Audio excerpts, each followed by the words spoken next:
You already know who it is. But I'm here with my Ak, Spider the Chief. Let's get it. I've got a good foundation, cause I came up from the concrete. Not supposed to win by nature, cause I came up from the concrete. There ain't nothing holding me back. Nope. You're never gonna push me off track, cause I got a good foundation, cause I came up from the concrete. Bust through the concrete like a rose. Thought I was by myself, now look how we all rose. My foundation strong, cause Christ is my rock. You can't move me, my birthright is to be on top. We are chosen, and there's no reason to be boasting. We all great if we let the spirit continue flowing. They wanna stop our shine like a shady tree. No matter what, you still gon' feel the way we bring the heat. Spitting truth, and I dare you to try to stop it. You'll get burned like rug burn without the carpet. I'm planting seeds, and I let the Father water it. Asking you'll receive, you ain't have to order it. Holding on to the spirit like I be ordering. I hear the word and my spirit to be absorbing it like a wet sponge, and washing my flesh clean through his lessons, the sin lessons. Yes, I got a good foundation, cause I came up from the concrete. Not supposed to win by nature, cause I came up from the concrete. There ain't nothing holding me back. You're never gonna push me off track, cause I got a good foundation, cause I came up from the concrete. Grounded in the word, the most high part of me. Breath in my lungs, yeah, he is a part of me. Flowing in my blood through every vein and artery. The life in my chest, yeah, he the heart of me. He opened up my eyes, showed me all my sin, told me how to change, taught me how to win. I was broken in iniquity, but now I'm born again. Speaking on the scriptures and I'm writing with the pen. I'm a Hebrew, you don't want no war. I'm a lion to these kittens, they don't want no war. Statues keep me focused as the world tell lies. His laws keep me covered from these demons in disguise. Stay balanced in the spirit and follow his command, cause a house divided can never stand. When the Torah is your base, you hard to defeat. A Messiah foundation, my rock concrete, yeah. I've got a good foundation, cause I came up from the concrete. Not supposed to win by nature, cause I came up from the concrete. There ain't nothing holding me back. You're never gonna push me off track, cause I got a good foundation, cause I came up from the concrete. A lot of false teachers lying to you, like serpents with the tongue, not telling the truth. Speaking their opinion, not bringing the proof. Like Boaz, if he was wicked, misleading the roof. I can't have it, gotta pray for my people. Blind leading the blind, definition of sheeple. Gotta study on your own, the best way to be ready. Grab your umbrella, cause false doctrines fall like confetti. Yeah, that was heavy, gotta move slow and steady. But I know sin is deadly, say, Abba, please prepare me. Raise your kids in the Torah, teach them right from the wrong. Cause everything that you learn, you gotta pass it along. He a lamp to your feet, he can give you direction. The Most High is your armor, he can give you protection. We in the last days, prophecy not complete. Be cemented in his love like a block of concrete, yeah. I've got a good foundation, cause I came up from the concrete. Not supposed to win by nature, cause I came up from the concrete. There ain't nothing holding me back. You're never gonna push me off track, cause I got a good foundation, cause I came up from the concrete.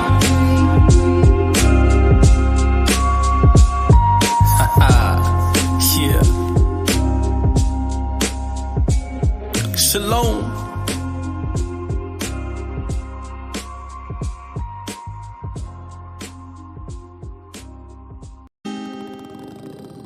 Super cranky.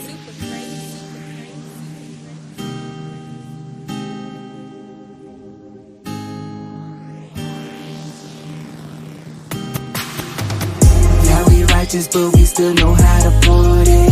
Sipping wine, reading scriptures, we be on it. I know these nations ain't to see us have a good time, but we don't care, we do it all for the Most High. Ain't nothing like an Israelite party. Ladies, if you try to get it started, ain't nothing like an Israelite party. Ladies, if you try to get it started, we be turning up in the right way. Fresh garments on, fringes hanging from our waist. You know we do it big on all the most holy days.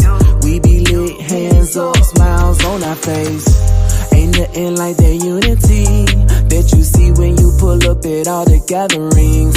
When I tell you it's nothing but love, that ain't no bluff. If you got hate in your heart, you might as well hang it up. You can say that, we don't play that. Me and all my brothers cool as shit, we so laid back, yeah. Now if you never been, look, you should come through. But it's only if you want to. Yeah, we righteous, but we still know how to party. Sipping wine, reading scriptures, we be on it. I know these nations ain't been see us have a good time, but we don't care, we do it all for the most side. Ain't nothing like an Israelite party. Ladies, if you tryna get it started, ain't nothing like an Israelite party. Ladies, if you tryna get it started. I've been to party, seeing brothers who don't normally agree. Come together, showing love, that's how it's supposed to be. All the sisters with each other, throwing down on the food. You know the kids all happy cause they not at school. Got the DJ in the back and he dropping the hits, speaking the hits. Let me go and tell them play some of this. I guarantee when it drop, everybody gon' say, hey, that's a Yarica, let that play. I'ma be honest, ain't no better feeling than to link up with your brothers and y'all just kick it, chopping it up about life, jumping the scriptures. It's all about the Most High, and don't you forget it. I'm just saying, yeah. Now we righteous, but we still know how to party.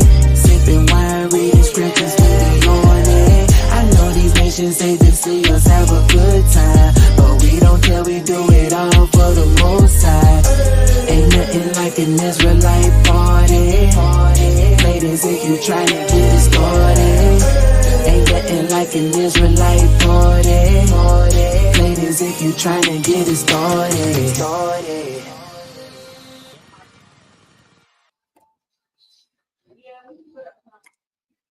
Shabbat Shalom, family. It's your boy Solemn Prophet here. Professor S will be coming through shortly. And you already know. It's trivia night, but it is Shabbat talk. You feel me? This is Truth Talk Radio. I'm your host. I'll be holding it down, asking all the questions. We got everybody in the building. Everybody competitive. They be trying to get them extra points for the next week. So with that being said, man, let's get this thing started. You already know, first and foremost, you got to give all praise, honor, worship, esteem, kudos, credit, whatever you can give that's positive, throw it up and give it up to the Most High. All praises to the Most High. Without him, we wouldn't have this platform. We wouldn't be where we were.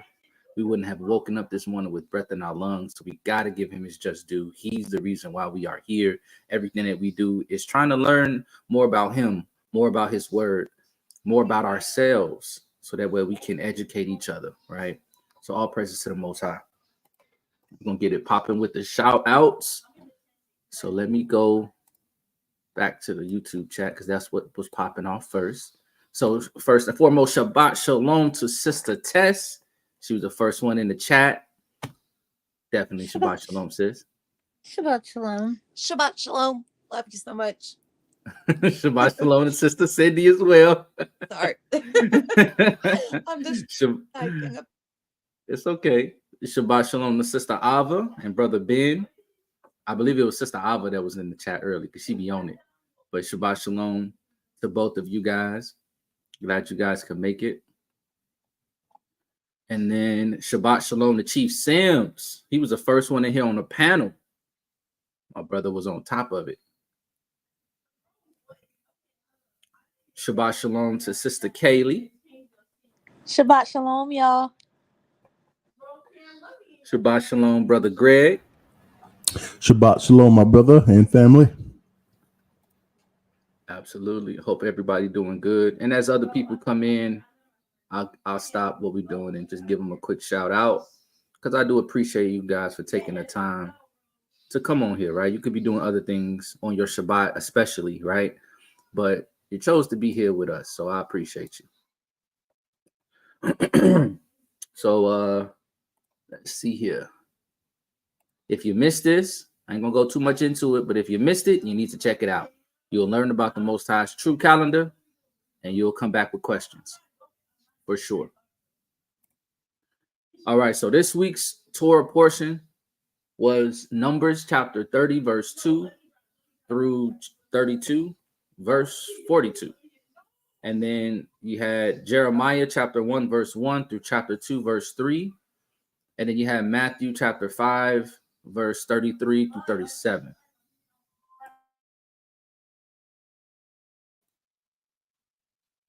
Okay. With that being said, let's go ahead and play the Parsha in 60 seconds video for this week. So I couldn't find the one that was specifically aligned with where we are. The one I found there was like a lot more. So hold on. Let me see. What do I got? Which one do I got?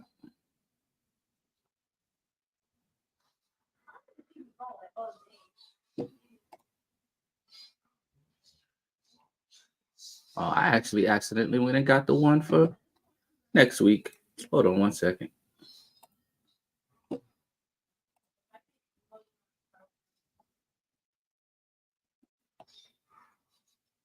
I'm looking for, okay, here we go.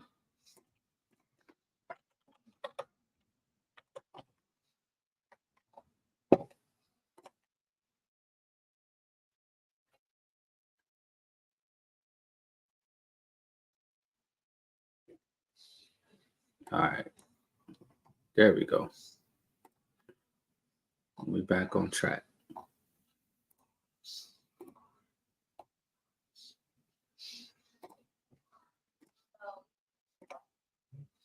Shalom and welcome to Parsha in 60 seconds. Today's portion is from Numbers 32 through 42:42. It is called Matot, which means tribes. Vows made to God were required to be completed unless made by a wife or daughter and the husband or father objected to the vow's terms. Widowed and divorced women could not take back their vows. God told Moses to attack the Midianites for their deeds in Peor. The Israelites attacked, killing every man, including 5 kings and Balaam the prophet. They plundered the Midianites, only keeping virgin women alive. Moses directed the troops to stay outside the camp for 7 days and purify everything, including themselves. The plunder was divided among the tribes. The troops presented 16,750 shekels of gold for Eleazar and Moses and kept the rest. The Reubenites and Gadites desired the land on the east side of the Jordan River for their cattle. Moses was concerned that they would not fight for them when they crossed the Jordan, and that God would not allow their generation to see the land because of it. They agreed that they would fight until all the land was conquered. Moses agreed. The Gadites and the Reubenites built cities, and some leaders of Manasseh conquered cities and settled there. And that is Matot in 60 seconds.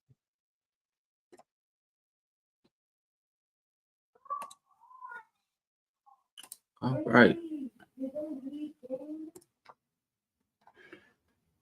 That was this week's Torah portion. So my brother, aka Icebreaker, aka put him on the spot.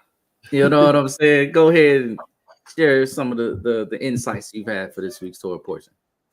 Okay. Yeah, I guess what stood out to me the most was it relates to, in Numbers 30 and then Matthew 5, where Yah was just telling them, if a man makes a vow unto Yah, swear an oath, to bind his soul with a bond, and he shall not break it. And then obviously he had a lot more for like women and making the vows, like it was a whole list of stuff. But then in Matthew 5, it says, do not swear, meaning like do not like take oaths. So it's just like, it just to me shows how important it is to not swear like an oath if you like don't mean it, or you're just saying it just to say it, like don't, because that's very like serious in y'all's eyes if you swear an oath to something and you break it or don't do it. So just if you feel like you're gonna not be able to go through it, just don't even say it, because you're gonna hurt yourself in the end. But that was the piece that stood out to me the most, was just like the oath part. I know we talked about it when you were talking about the swear words, saying like swear meaning oath and not like a cuss word type swear, but it kind of reminded me of that too a little bit.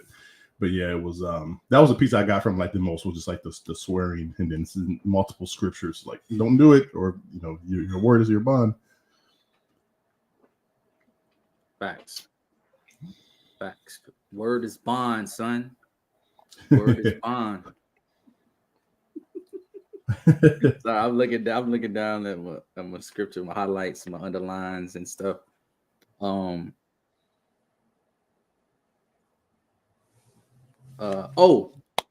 wanted to pull out some supernatural this week. That's what I wanted to touch on.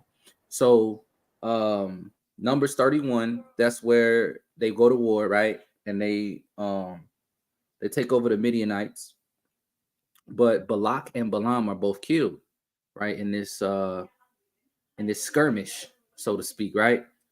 So I wanted to read where it says, I don't want to read all of that for time purposes. Let me find a nice starting point. And they slew the kings of the Midianites and the slain of their armies, Evi, Rechem, Zur, who is Balak, and Hur and Reba, 5 kings of Midian, and Balaam bar Beor, they killed with the sword. And it was when Balaam the guilty saw Phinehas the priest pursuing him, he made use of his magical arts, right? Made words of his enchantment and flew in the air of the heavens. But Phinehas forthwith pronounced the great and holy name and flew after him and seized him by his head, and bringing him down, drew the sword and sought to kill him. And then they have a little exchange of words, and then he ends up killing them. But I found that interesting. They were flying? That's crazy. This brother was like, he was running for his life. He looked back. Phineas was on his ass. You know, he looked, he gonna do some whatever jutsu, whatever he gonna do, magic. And he started flying, thinking he finna get away. He probably in the air looking. I'm very visual, and I know I'm adding humor to it, but I'm visual when I read the scriptures, right? So I'm picturing this man flying away, looking down. Oh, yeah, he ain't gonna be able to catch me. And then Phineas is on the ground. He looking up at him like, oh, you think you're gonna get away? And then he go start praying, and then the father give him lift and have him start flying after him, and he like tackle him out the sky. That's just how vivid I am with it. Wait, is that for real? Yeah, I just read it. Yeah. It's in the Targum, right? I'm pretty sure the KJV don't go into great detail like that, but yeah, so they was able to fly. Yeah, they flew right here. No. Yeah, bro, they flew. They took off. How? Birdman, you don't know. No, you got to really think about it too. Like when you watch like movies and why like superhero stuff is so attractive, and it's so like it just makes you in awe when you watch like the comic books of, you know, these kids and growing up with something. Now the Marvel and DC movies, it's the people our age, you know, in their 30s, 40s are mostly like the audience for that. But it's like when you really think about the stuff that they have, like where did they get that from? All these folklore and all these different religions, they all have like all this stuff in their histories. Like, oh, people they're able to teleport or fly or shapeshift, you know, all this stuff, and it's like, or be really strong. It just makes you really think, like, where did that stuff really like come from? Did they actually see this stuff? Is it just their imagination? Were they smoking some type of, you know, peace pipe things? And they, but you know, a lot of the superhero stuff stems from like biblical times. It's just you don't hear a lot about it, or it's not really documented. You got to really find it. Facts. I believe it's in Jasher. You read through Jasher through the Old Testament. The different sons of Jacob, they had different special abilities. We know Samson from the scriptures has super strength. It was one of the sons of Jacob. I don't want to misquote, but one of them has super speed. He was able to run extremely fast, like the Flash. And then one of Joseph's sons, I think it was Manasseh. It might have been Ephraim, but I believe it was Manasseh. He also had super strength. And when they came to Egypt and they had that Naphtali speed, thank you, sis, I appreciate you. Yeah, and when they came, and it was during the time where right before Joseph revealed who he was to his brothers, they had like a little competition where like one of the brothers was strong. He was extremely strong, so he like threw up a rock It was like a very heavy rock, and he threw it up like higher than any normal man would be able to do it. And then Joseph's standing there, and he looks at his son, and he's like, "Go show him." And this is like a little kid. He's probably like 9 or 10 years old. He picks up this huge boulder and throws it up. So he like, yeah. So it's like you said, you know, a lot of these superhero comics and the folklore, it goes all the way back to just pulling it from the scripture.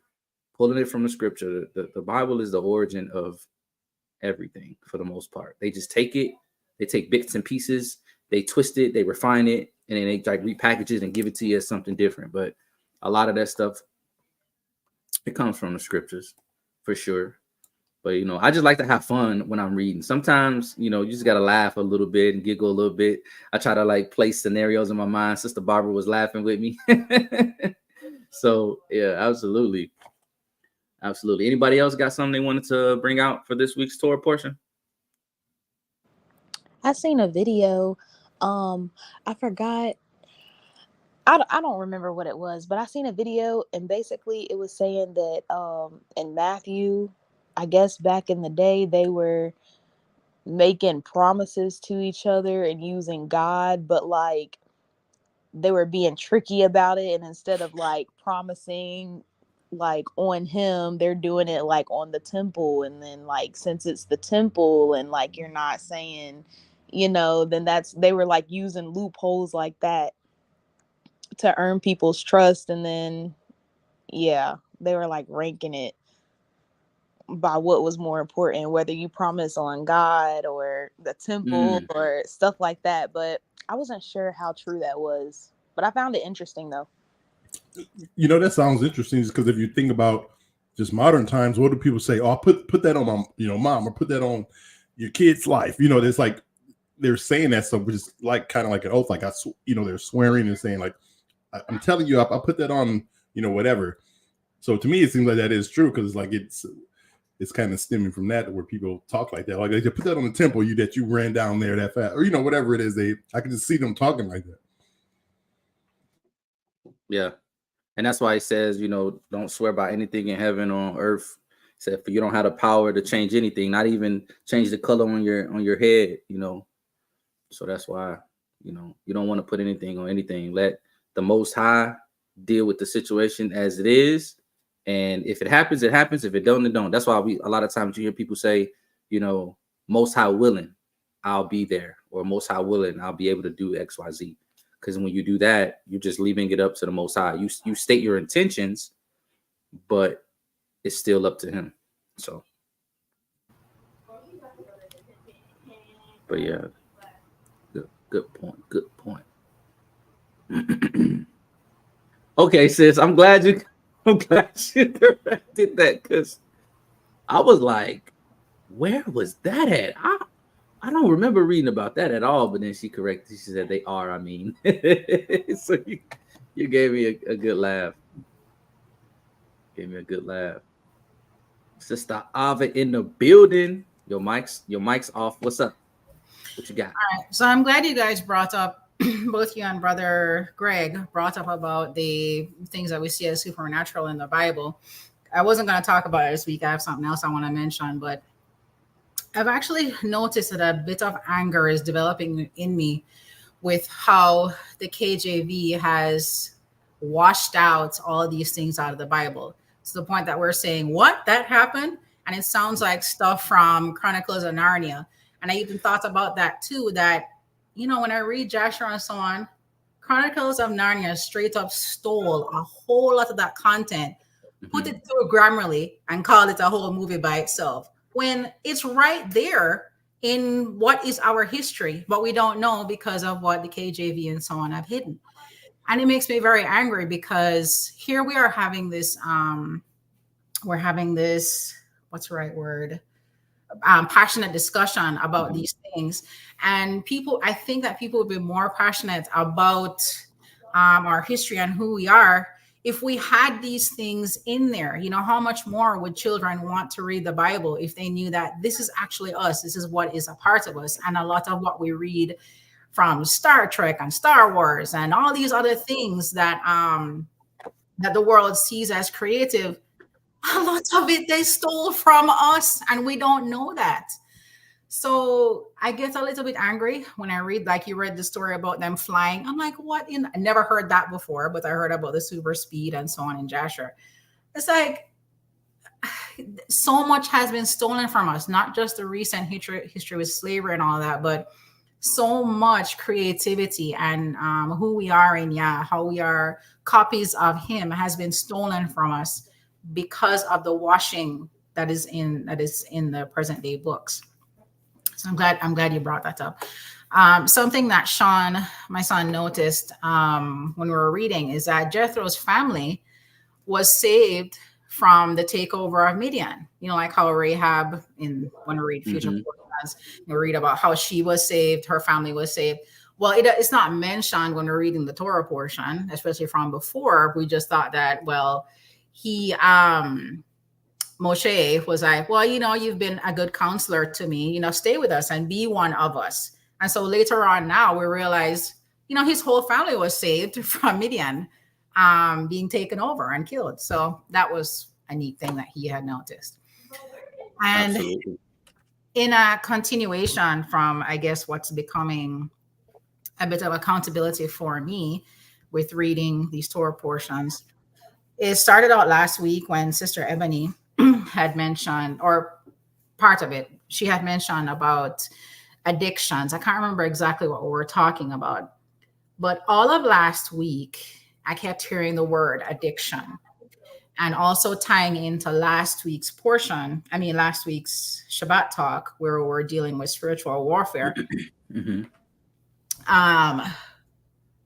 I realized that maybe what my problem is addiction, and that I'm being held back. Oh, that ties into this week. Sorry. Where we're dealing with promises being kept. Now I am divorced. And so therefore that applies to me, that I cannot be making promises and expecting to just be released from them if I have no head figure over me. I'm spiritually with my father, but I don't live with him. And so he's not with me day to day. But how that tied in was about 2 or 3 years ago, I had promised my son I would stop eating chocolate until I lost 100 pounds. At the time, I took it lightly because I thought, well, hey, I haven't eaten chocolate in a long time, so this is going to be an easy promise to keep. And would you believe that after I made that stinking promise, chocolate became an addiction for me after that? It just snuck in. I would buy chocolate for people as a gift and give it to them, no problem. But all of a sudden, I was sneaking it in. And it just became this difficult thing to deal with. And more recently, I started having a lot of ice cream from a local place whenever my son was not around with me. And part of the consequence of that promise, if I didn't keep it, I had to pay $100 to him every time he caught me. And that was the key thing to that promise, so that he had to catch me. And if he caught me, I would have to pay $100. I have so many times caught myself sneaking out of the house to have, I'm not kidding. You know, it was a joke before, brother. After we had that Shabbat talk last week, I realized that I am dealing with something serious here.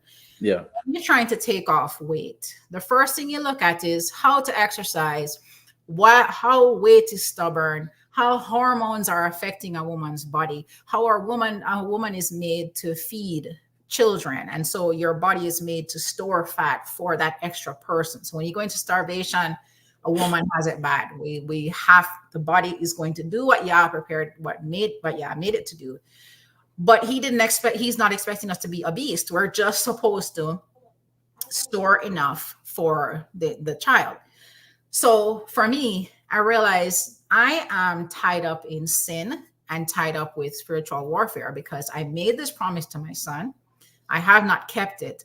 And every single time a temptation came to me, I was dealing with it lightly. Oh, it's just a cup of ice cream. I deserve it. It's hot out. It's 100 degrees out and I have no AC in the car. So you can have it. There's no big problem.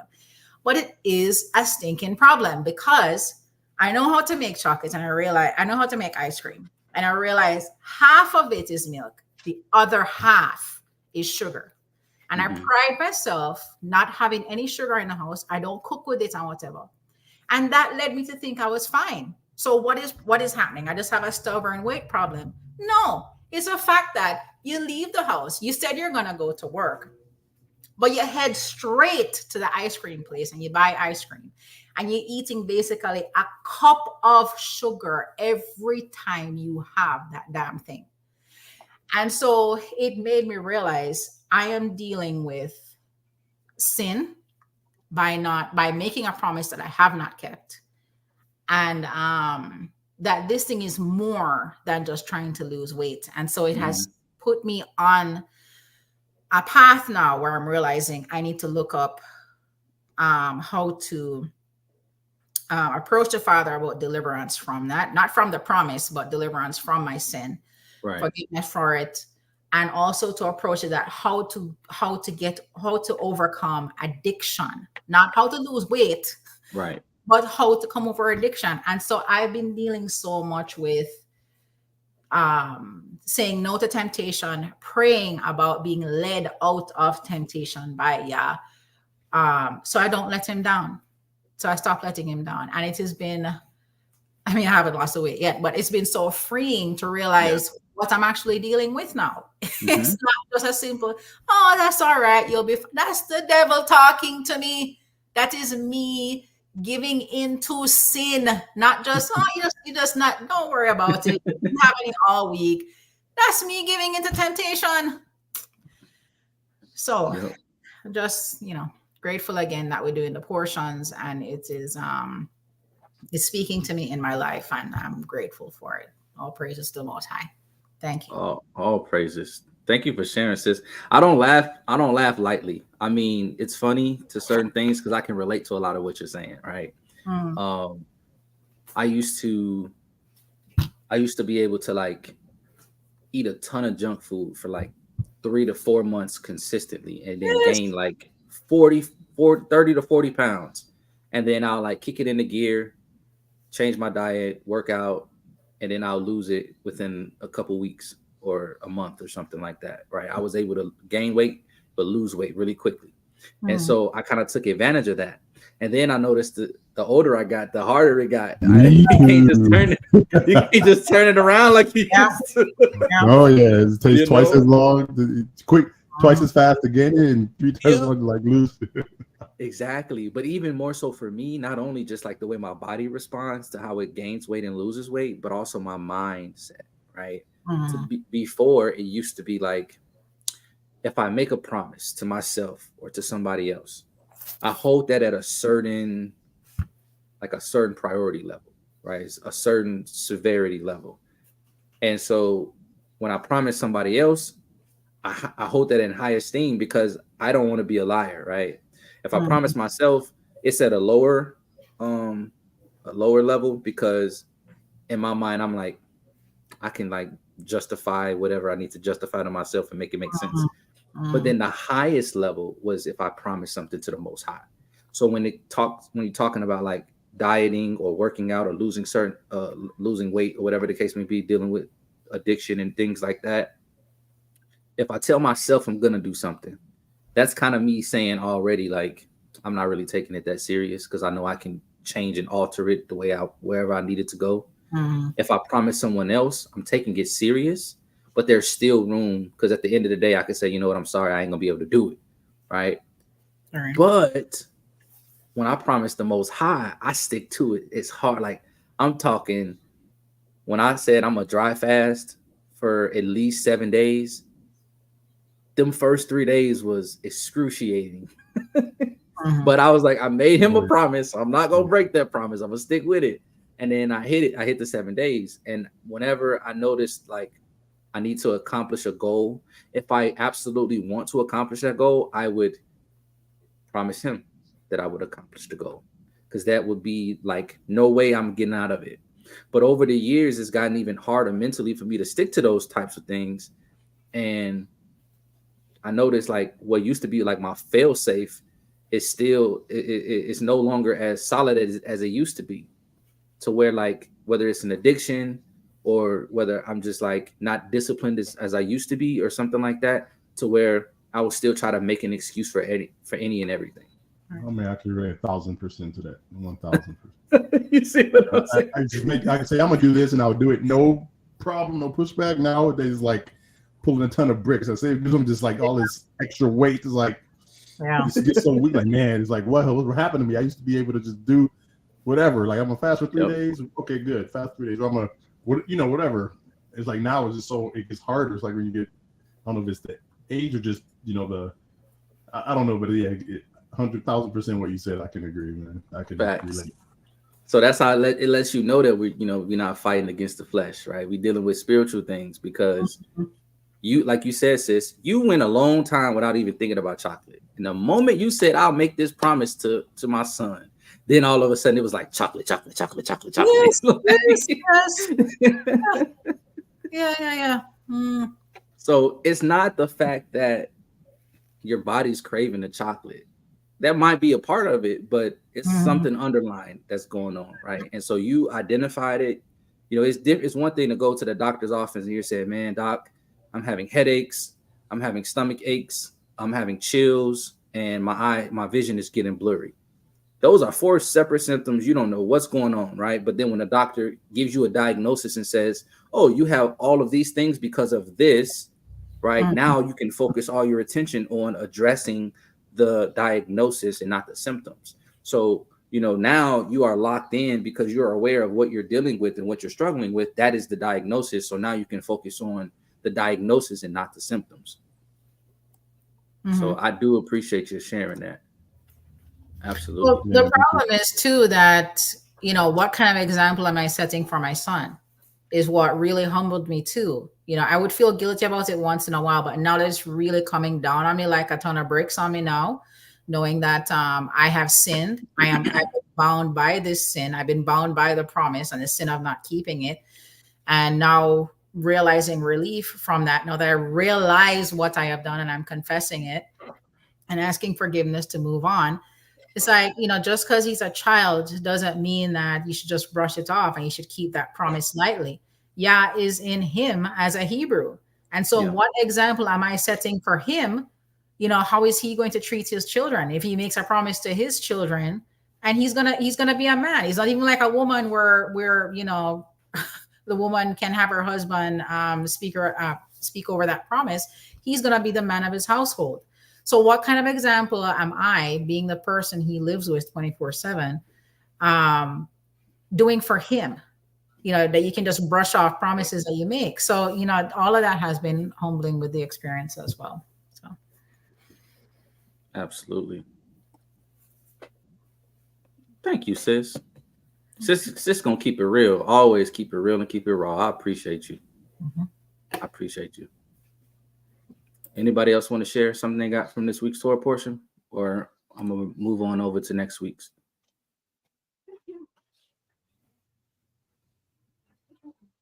All right, moving on over. Next week, we have Numbers. This is the last Torah portion for the book of Numbers. We are wrapping up the book of Numbers. We're going into the final book of the Torah, Deuteronomy. So this week we got Numbers chapter 33, verse 1 through chapter 36, verse 13. Also have Jeremiah chapter 2, verse 4 through verse 28. And also Jeremiah chapter 3, verse 4. And then we have James chapter 4, verses 1 through 12. And that will be next week's Torah portion. We're going to wrap up the book of Numbers. So with that being said, Shabbat Shalom to my co-host, my A1, my day one, the man with the master plan, the best, Professor S. Let's go. Hey, thanks, bro. Appreciate it. Shabbat Shalom, my brother. All right, man. Y'all already know it's trivia night. So we're going to get right on into it. Let me see. Is there any new people? Because I got some names written down in here.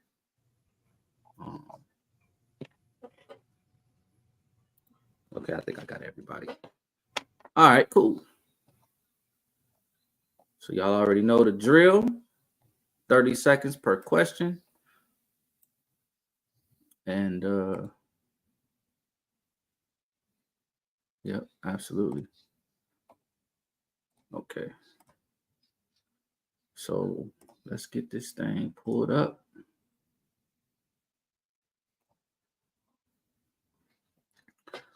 Question number one. Question number one. Which of the following pagan figures is associated with the Messiah? Which of the following pagan figures is associated with the Messiah? I'll leave it up because it's a visual question. So I'll leave it up there, but give y'all about 30 seconds.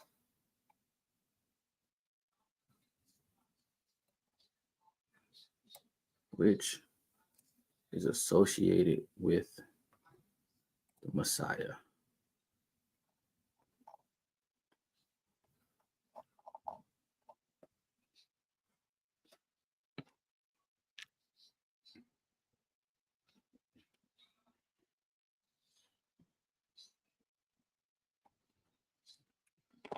Great question, Sister Ava. She in the other room. She's doing our son's hair. Let me see if I can get her on here. Y'all have an extra like 20 seconds. I'll be right back.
All right.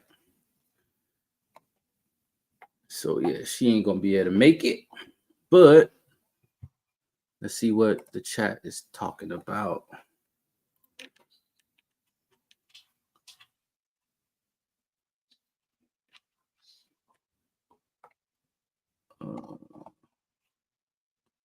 Okay. Who I got left? All right. So what answer you got, Brother Greg? I had put in the chat earlier that I'm going to be in listen mode because I got to jump on another call in like 15 minutes. So I don't know how long that's going to be. So I didn't want to start it and then not be able to finish it. So. Okay. Gotcha. No worries. And Tess and Cindy? I say D. We both say D. Yeah. That's okay. The easy one. That's the easy one. Y'all was talking about how easy it was last week. I remembered that. So I made this one more difficult. This was the easy one right here I gave you. Just know it's coming. It's going to get more difficult. Thank you. Y'all was talking about easy.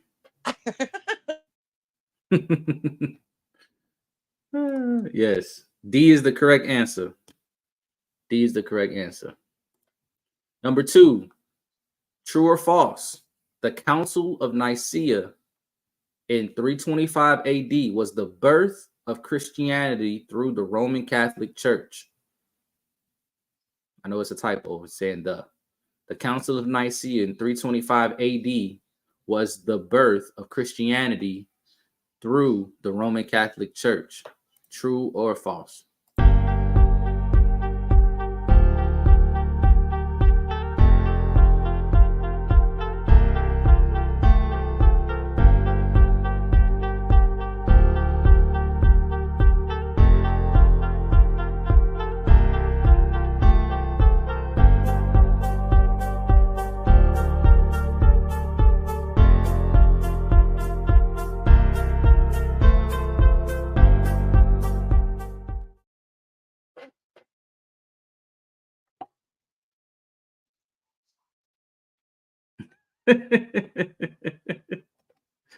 It's all good, Chief Sims. You can put your answers in the chat, or you can unmute your mic and I'll call on you. You can give your answer. Either way, it's fine with me, brother. Check the chat. You're right.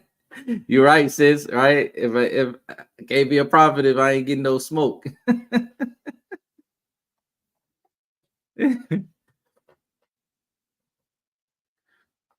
All right. So, true or false, Sister Tess? I say A, true.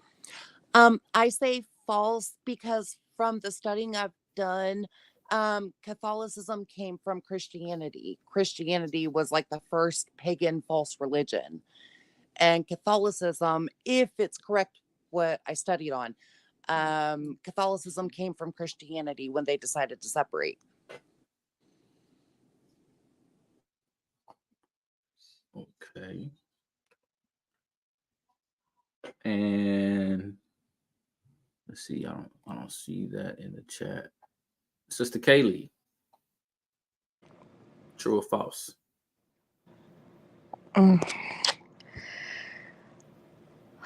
Any, mini, money, mo, get attack bird. So we be honest. I say false. Okay.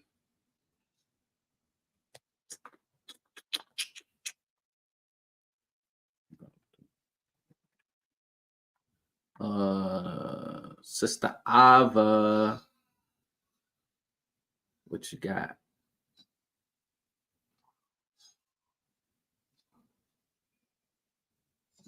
You gotta pick one. I'm gonna ask you this one, Professor S, in a second. I forgot to ask you on the first question. Okay. Okay, so you're picking B. Okay, so that's false. All right. And Professor S. Nah, man, it's kind of a trick question. I'm gonna go and say false. Professor S says false. And the first one was an easy question. I didn't really have to ask you that one. I knew you knew that one. The first one was easy.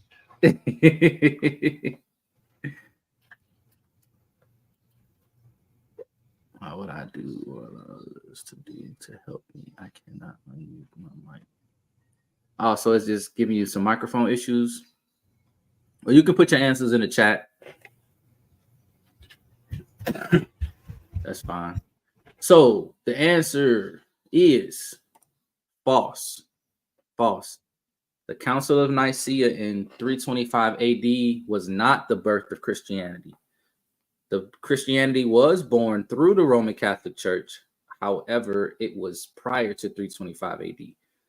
After 70 AD, over a span of about 100 years, you start to see some evidence of the Roman Catholic Church create Christianity. Now, Christianity as a whole will say that its origins were go back to the apostles, but we understand that the original apostles were Hebrew. They were practicing the culture and the lifestyle of the Hebrews. Now, they did appoint Gentiles individuals to teach throughout the ministry, but they were not Christians. They didn't identify as Christians. The term Christian was a derogatory term that was coined by Rome to insult the disciples and apostles during that time. I want to say I had something pulled up for that.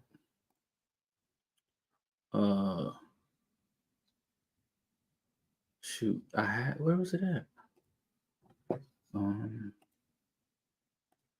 Let me see.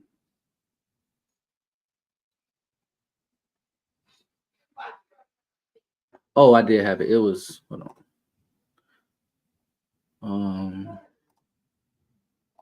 Let's see. Where was it at?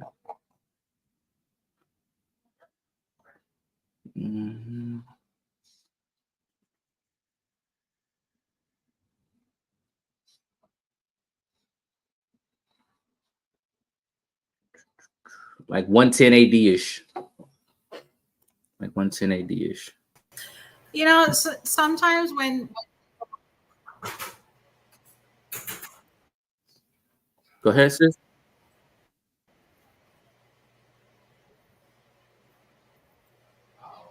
Oh, Sis? sorry. I had both YouTube and the other thing going at the same time. So I didn't know if you could hear me. YouTube is lagging. So sometimes when people talk about how Christianity was, or Christian was a derogatory term, Mm-hmm. sometimes I get a little confused about that, because I'm like, that's a word they use to put us down, people who accepted Messiah, who were not who accepted that the Messiah had come and had died for us, and so we're following him in faith. Mm-hmm. So when we now take it and say that it's a derogatory term, so we don't want to be called that, to me it should more be a matter of pride to have that term labeled to you, because that's how they treated the Messiah. They treated him badly. They spoke about him badly. They didn't want to accept him. So I always get a little confused about that. It's like, Mm-hmm. it actually should be a proud term for me. You know, even though I don't use that term for myself, but it's like when people also say the word religious, as if, you know, people are being religious. Well, Right. what's the word religion mean? It means to seek the Father. So why do we turn it into a bad word? Like seeking the Father, always speaking about the Father, always reminding each other of the laws. And I don't get why they turned into like profanity. I got you. You know. Well, religious, I agree with you 100% in regards to religion. But since it is given like a negative connotation, I just separate myself from that completely. But specifically in regards to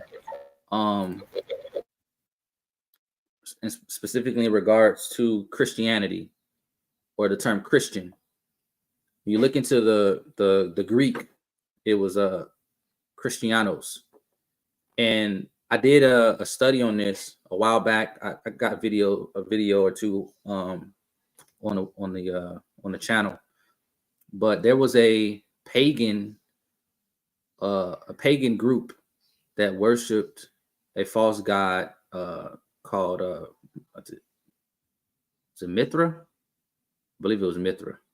And they went around under the same name of the Greek of Christianos. So they were walking around as Christians. And that was another reason why it was derogatory to begin with, because the Romans saw the worshipers of Messiah and they deliberately called them something that they knew the followers of Messiah wouldn't ascribe to, because they knew that it was of another group during that same time frame that they were, you know, walking around doing ministry and specifically worshiping a false deity. So it was humorous for the Romans to call them that, right? That's like if we all together and we fellowshipping, and you know, an atheist walks past and they see us all fellowshipping, and then they say like, you know, oh, you know, we're a satanic cult, we worshiping the devil, right? We know we're not. We would never call ourselves Satan worshipers. But the atheists know that we're not, but they're calling us that as a derogatory, you know what I mean? So that's kind of where it came from. Now the Christian, meaning follower of Christ, that came slightly afterwards, and then they tried to coin the name to give it a positive connotation. But that's why the scripture said that's why they were first called Christians at Antioch. Not that they were Christians, right? They were called Christians at Antioch.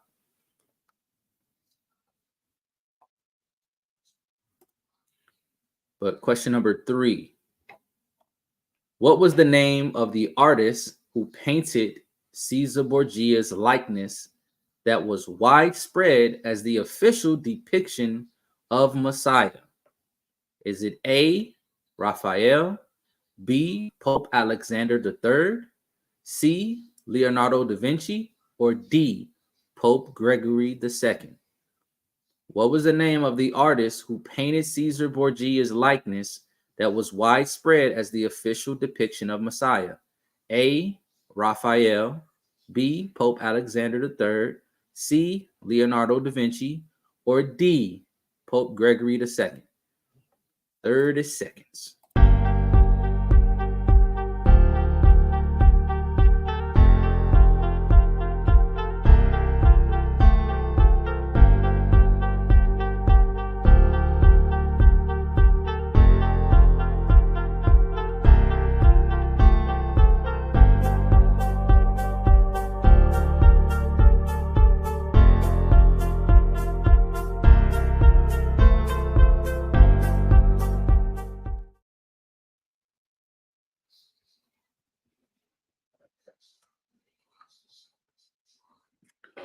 All right.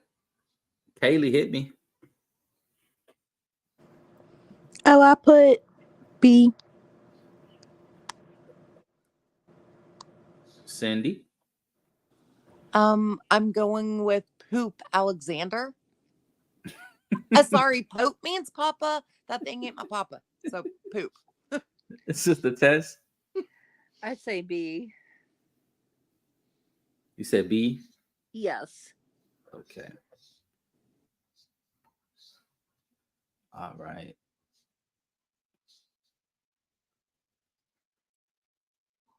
Okay. And Professor S. So I believe it was C actually. But I could be wrong. I'm not too well versed on this. You are actually correct there, sir. But I'm glad to kind of throw you on the ropes a little bit. C is correct. Hold on. I'm trying to do it. There you go. Yeah. C is correct. So this was, I guess, kind of it wasn't really a trick question. I just wanted to make it more difficult, right? Raphael was a artist during the Renaissance, right? So he's a very well-known artist. So was Leonardo da Vinci, among a lot of other things, apparently, right? And then Pope Gregory.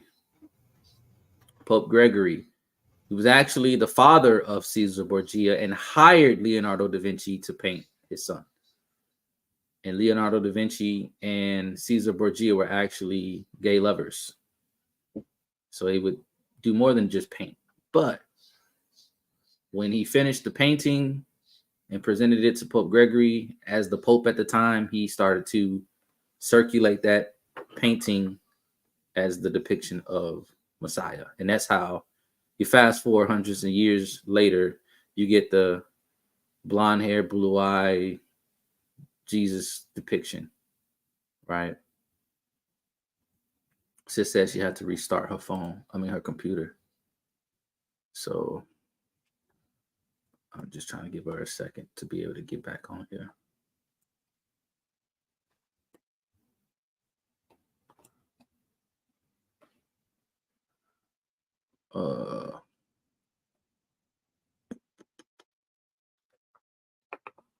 Whatever she missed, I'll just get it back to her.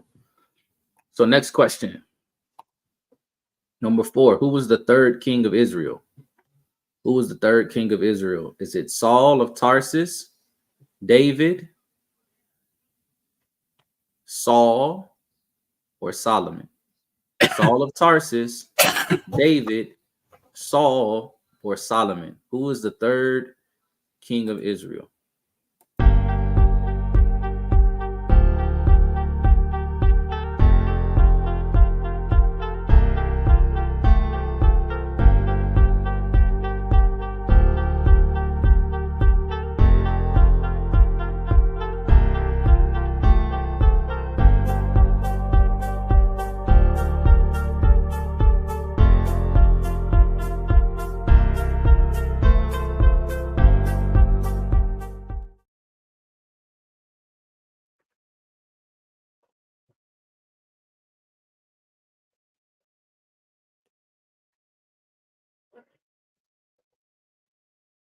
All right, Sister Cindy.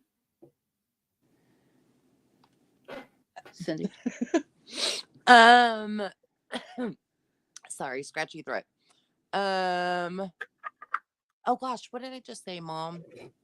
Okay, Saul. You No, said not Saul? Saul. I am so sorry. I'm so sorry. What did I just say, Mom? Saul was the first one. Yeah. I'm not going to give you the answer. No, I know. I just can't I'm going to go remember ahead. what I just said. I'm going to go ahead with my answer. I'm going with D. Okay. David's son. Yeah, I'm just gonna go with that because I can't. I literally just said it out and I can't remember. Wow. Okay. I got everybody else's answer in here. I'll just catch up with Sister Ava when she get back. Go ahead, Professor S. It's going to be D. D is correct. D is correct. C, Saul was the first king of Israel. And then David was the second king of Israel. And then Solomon, the son of David, was the third king of Israel. All right. I think that's it for like the super easy questions. About to get real. No, I'm just kidding.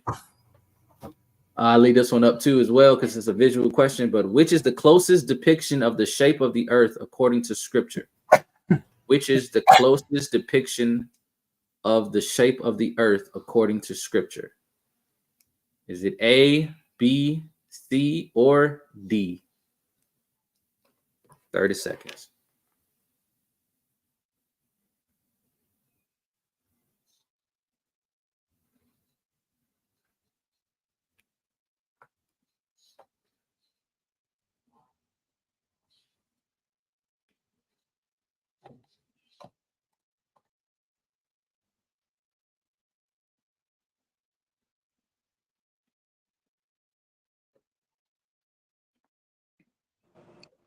What is A supposed to be?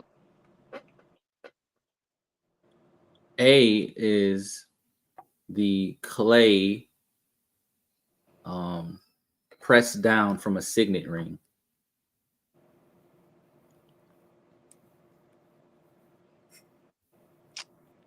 The seal, like a Okay. royal seal. Okay.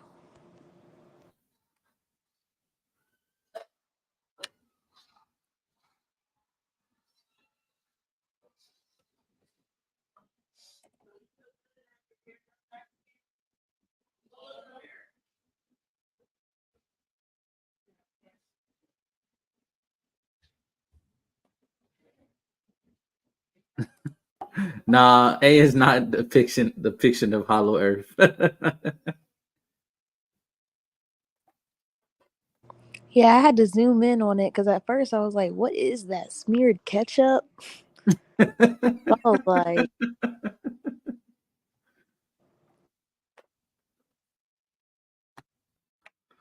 Okay, hold on, let me go back. All right, for Sister Ava, while you guys are waiting on the answer, Sister Ava, this is the question that you missed. Who was the third king of Israel? Is it A, Saul of Tarsus, B, David, C, Saul, or D, Solomon? You only missed one question.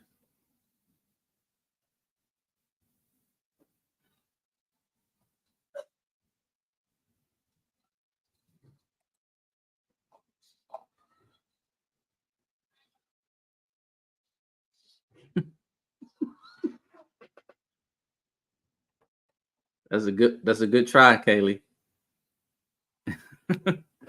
All right, yeah. You're right, sis. You're right.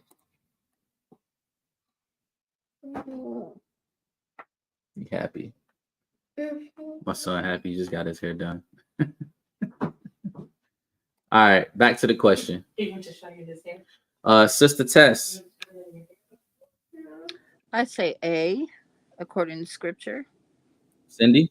From my A. understanding.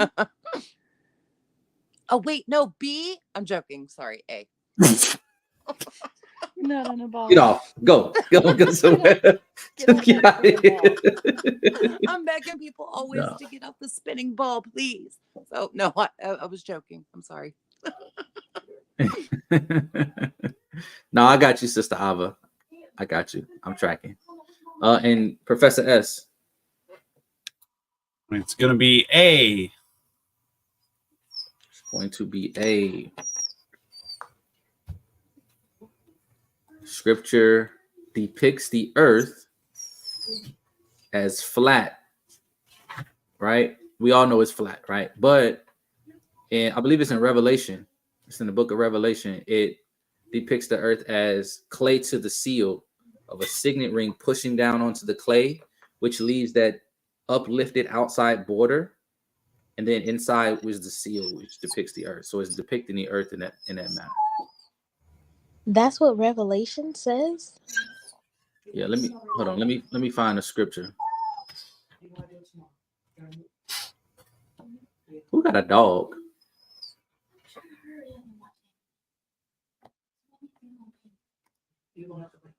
Somebody dog ain't happy right now.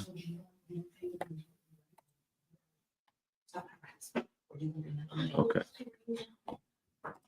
Let me share mine. Where's it at? Chrome tab. There we go. We're gonna find the exact scripture.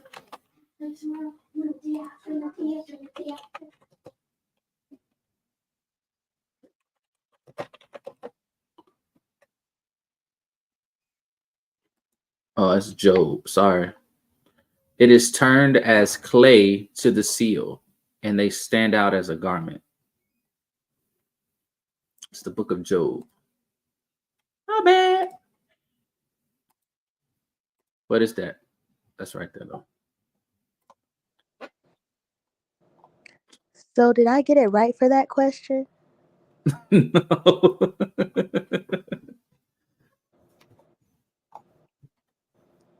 Well, I would have picked A. You picked D. No, that was for the previous one. That was for Solomon. That was for number 4. Oh. I'm going to start numbering them. I'm going to put numbers. I see. So you wrote Solomon, then you put the letter D. Mm-hmm.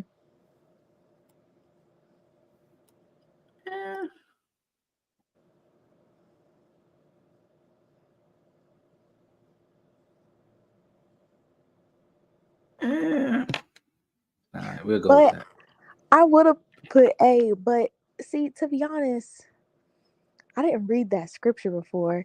And then that the gold thing, that doesn't look like a dome. A dome looks like D, but flipped the other way. I got you. You get the one freebie get out of jail card on this one. Yes. All right. Next question. True or false? The terms heathen, stranger, and Gentile are the same according to the Bible. The terms heathen, stranger, and Gentile are the same according to the Bible. Heathen, stranger, and Gentile are the same according to the Bible. 30 seconds.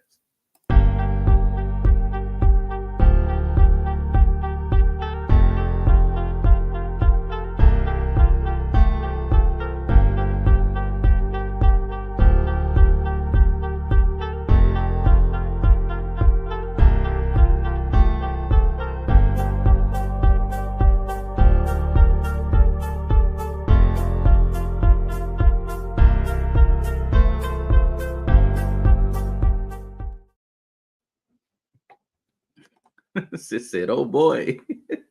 Y'all said it was easy last week. I had to switch it up on y'all this time. I had to make it a little bit more difficult. Just a little bit more difficult.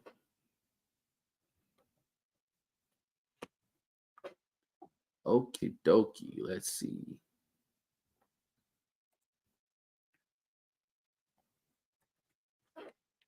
just a test. This is kind of a trick question for me. I'm going to say A, true. A. What about you, Cindy? The same, because heathen, stranger, Gentile, all of those don't know Messiah. All of them don't know Yah. So I think it's true. I think. Okay. And Professor S. I'm gonna have to go with A on this one. Oh, okay. All right. So for those who put A, and a lot of people did put A for this one, I want to hear the what the thought process. What's the justification? Yes, it said double, oh boy. Because I think was you the only one? Nope. Sister Ava and Chief Sims are the only ones who put B. So I want to hear like why is it starting, like why the people who put A, what was your justification? Besides Professor S, go last. Because they're all untaught and like unlearned. Okay. Okay. I get where you're coming from.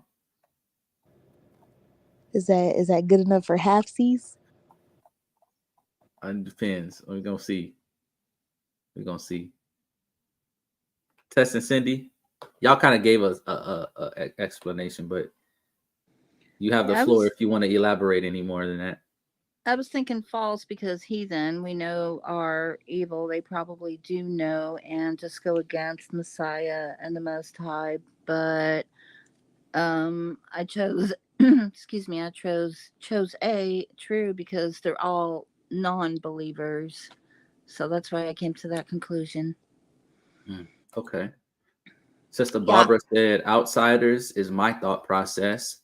She says, like they are common people who follow other gods. Right. But Sister Ava, she owned it. She says, true. But according to the Bible was the key. That was the little hint in there, right? But go ahead, Sister Cindy. What was you about to say? I was just about to say I thought it was true because a heathen, stranger, Gentile, none of them are right. None of them are doing right. None of them are following the ways according to scripture. So, but at the same time, they're still different. Like the heathen from the stranger just doesn't know. The heathen knows and is rebelling against it. So, in my mind, true made sense. Okay. Let's see what we got. Chief Sim says strangers that live within the gates. Okay. And Professor S, go ahead and give your explanation as to why you selected A. Okay, so heathen, stranger, and Gentile, right? So it says in Ephesians that we're no longer strangers, right? And you would cease to be a Gentile when you are grafted into the olive tree from Romans 11. So heathen is someone who's outside of the covenant, which is actually pretty much what the definition of Gentile is. And stranger is someone who is separated and not known. But once you become a part of the covenant, you're grafted into the olive tree, you would cease being a stranger and a Gentile, and you would have been a heathen before that. So they would seemingly all be synonymous. Okay. I like that breakdown this. Okay. Here's my thought process. Right? Here's my thought process. The Gentiles who converted, right, from the apostles, are they still the same as heathen, or the same as strangers? Right? Then you look in Acts chapter 10, right? The grafting in of the Gentiles happened through Cornelius. Well, we know Cornelius wasn't a Hebrew. He wasn't a native born. He was a Roman, a Roman centurion of the Italian band. But it said that he was a righteous man, and he sought after Elohim, so to speak, right? So if he was considered a Gentile, meaning he wasn't native born to Israel, and the term heathen refers to someone of another nation who does not follow the Most High. They serve other gods, or they don't serve any god at all. They're just heathen. They out there in the boonies. Can a stranger be a heathen? Yes. But like Professor S just explained, once the stranger sojourns and comes in, then they're Israel, if they're keeping the law, statutes, and commandments, right? In the Old Testament. Then if you fast forward to the New Testament, once a Gentile converts, they're no longer a Gentile, right? So a heathen can be a stranger or a Gentile, but a stranger or a Gentile aren't always necessarily heathen. It's not like a full even exchange, a synonymous exchange about all of them, right? So that's why I said that it's false. But I get the thought process of everybody. I get the thought process from Professor S. I put his at the end because I knew he was about to try to come with something deep. But yeah, I wanted to make it difficult. I wanted to make it difficult, right? Essentially, according to scripture, a heathen, a stranger, and a Gentile are not the same. However, heathen can be strangers and Gentiles, right? Because if you're just looking at the New Testament breakdown, you're either Jew or you're Gentile. You're either native born to Israel or you're not.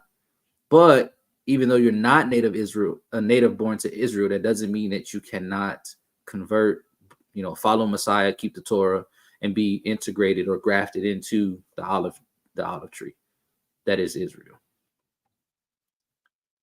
So, yeah, I'm gonna stick with B as being false, but I'll still give y'all a point for that, though. We'll do it like that. So, Chief Sims and Sister Ava, good on you. Spot on. Sister was on point from the beginning. She was like, look, I'm on it. All right, number 7. According to the Torah, what color should fringes be? According to the Torah, what color should fringes be? This one is going to be tough. A lot of people might get this one wrong. According to Torah, what color should fringes be? The answer is in the book of Numbers. The book of Numbers. But it's deep. It's deep.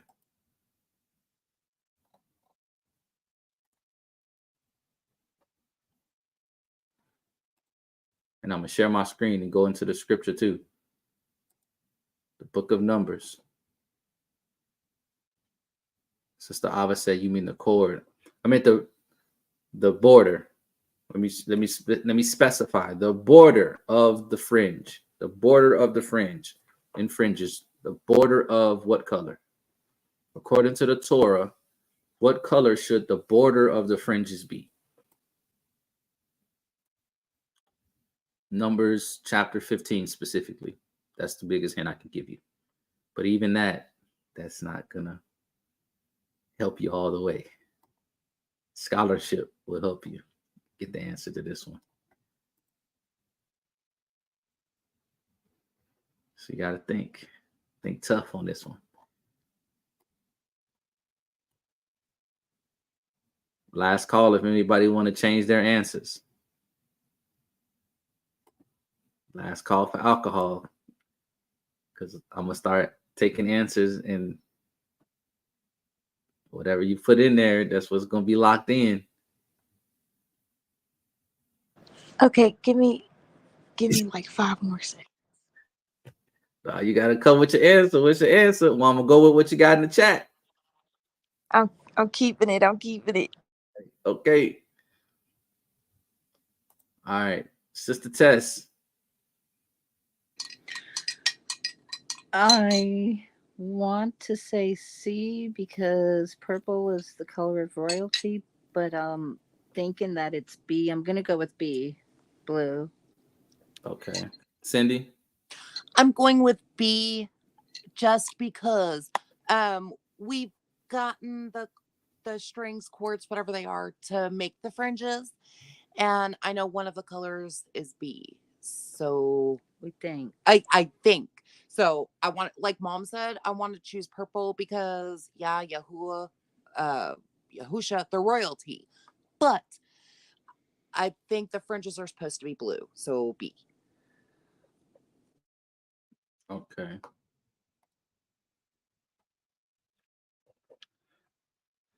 All right. Professor S. And you got a lot of trick questions on here tonight. I'm gonna go with C because that's kind of really what the word means. C is correct. C is correct. But it's always it's always translated as blue. I got you. I got you right here, family. All right, Numbers chapter 15, verse 38. Speak to the sons of Israel and tell them that they shall make for themselves tassels or fringes on the corners of their garments throughout their generations, and that they shall put on the tassel of each corner a cord or a ribbon of blue, right? That's translated in English as blue. But when you look at that word in Hebrew, see this? Violet. Click on that word. 8504 is tekaleth, and it actually means violet or purple. Purple, violet. But you didn't say according to Hebrew. What? So we should get half. No, we ain't doing that. There and say Everybody here know gotta go we to the dealing with the Hebrew. translation. That's why I said you gotta think about it. You gotta think about it. This Wow. I think we should get half C's. I gave everybody a half season on question number 6. Okay, that's fair. Man. She's like, get him, Kaylee. Now, if we stop, now listen, here I get what y'all saying. The question was in English, but you can't just always look at the surface level of the scripture, right? If we stopped at the English understanding on everything that we read, then we wouldn't know a whole lot about anything. So I can't take that one. I can't take that. But I feel like we would have gotten it right if you said according to the Hebrew translation. We would have got it right. Well, then if I said according to the Hebrew translation, then that would give you a hint to go and look at the translation. No, because everybody knows that blue and violet are kind of the same. No, they're not. on the rainbow, you got the little. Okay, all right. Okay, so if you had to wear,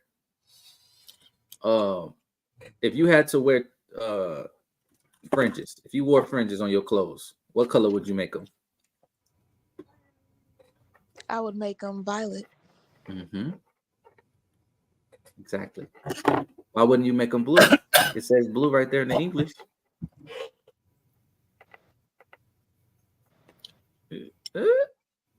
All right. Okay. See, look, hold on. I got a problem with everybody real quick. Hold on, because y'all be getting on my neck. Y'all be coming at my neck. I got something to come at y'all neck about. When I make the quizzes too easy, y'all tell me, oh, that's so easy.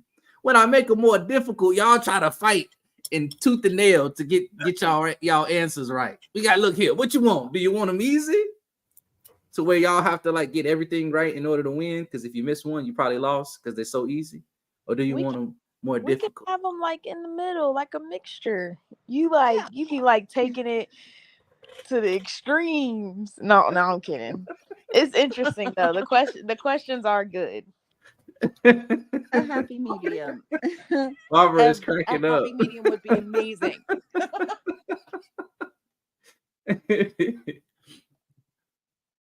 I love y'all, man. Y'all make my day. Y'all make my day. Okay, next question. What is the name of the Pharisee that met with Messiah in secret? What is the name of the Pharisee that met with the Messiah in secret? Is it A, Caiaphas, B, Saul of Tarsus, C, Nicodemus, or D, Nebuchadnezzar?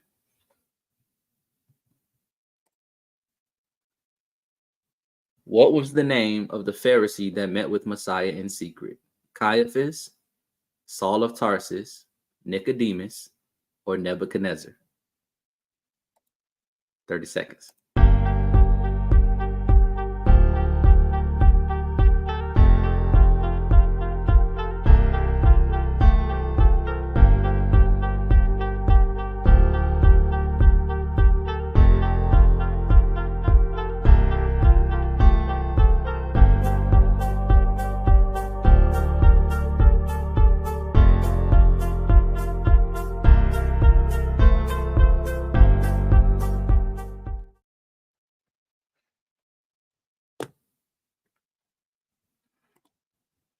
Okay, Kaylee, let me get your answer in there. Chief Sims. Let me hit the YouTube. Okay. Sister Ava. Cindy, I got you. All right, so it's just Sister Tess. C, Nicodemus. And Professor S. C. I actually tried to trick somebody into picking Nebuchadnezzar because they both start with N's. Nobody went for it. Nobody went for it. C, Nicodemus is the answer. He was the Pharisee that met with Messiah in secret. He's the one who Messiah told him, if you don't know about earthly things, how can I speak to you about heavenly things? I'm paraphrasing. But yeah. Number 9. Got to read this one slowly. I'm going to take the banner off for this one.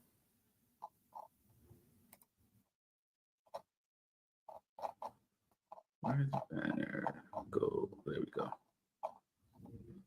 All right.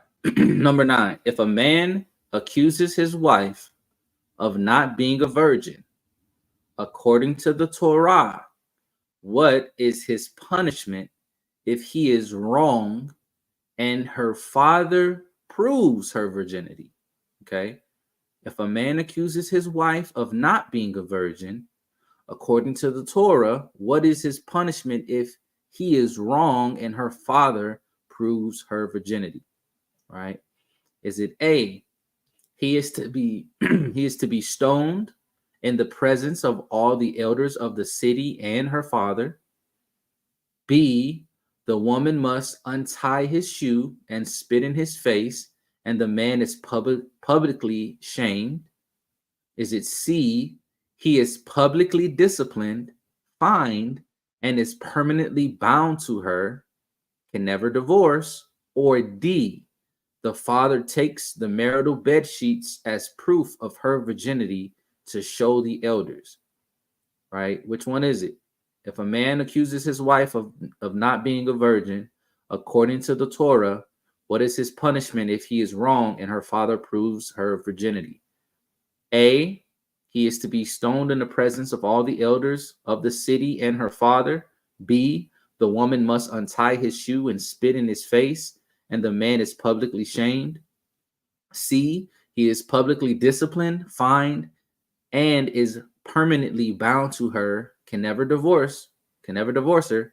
Or D, the father takes the marital bed sheets as proof of her virginity to show the elders. Which of these is correct? And I'm seeing everybody already get their answers in here. Let me write these down.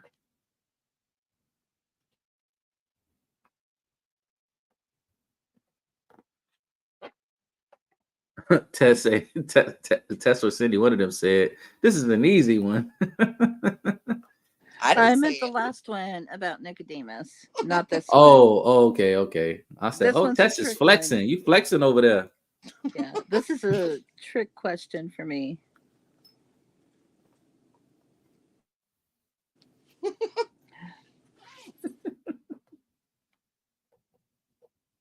I got you, Sister Barbara. You said you read the wrong letter. You meant Nicodemus. I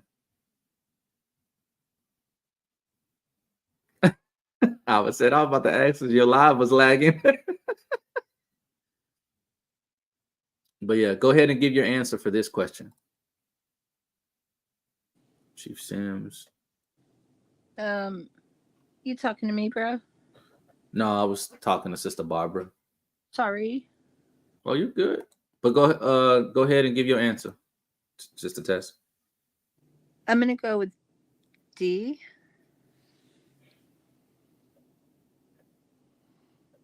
Cindy? I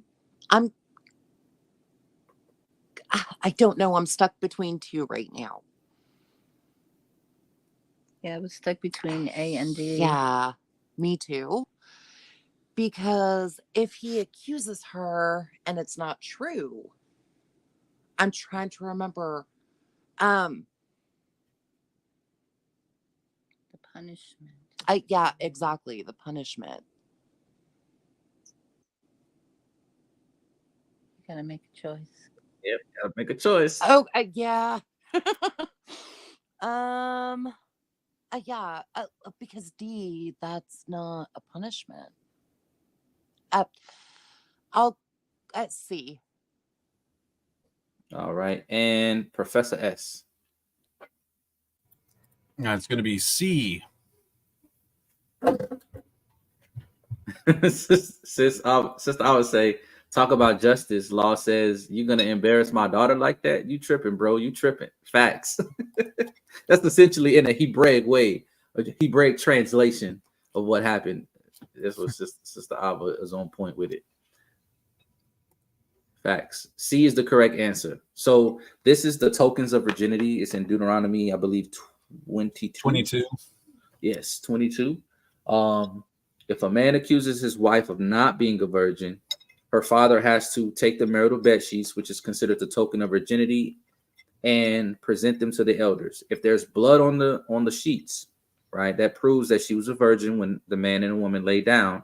So his accusation against her is false. If there is no blood and his accusation is true, she's actually taken in front of her father's house and stoned.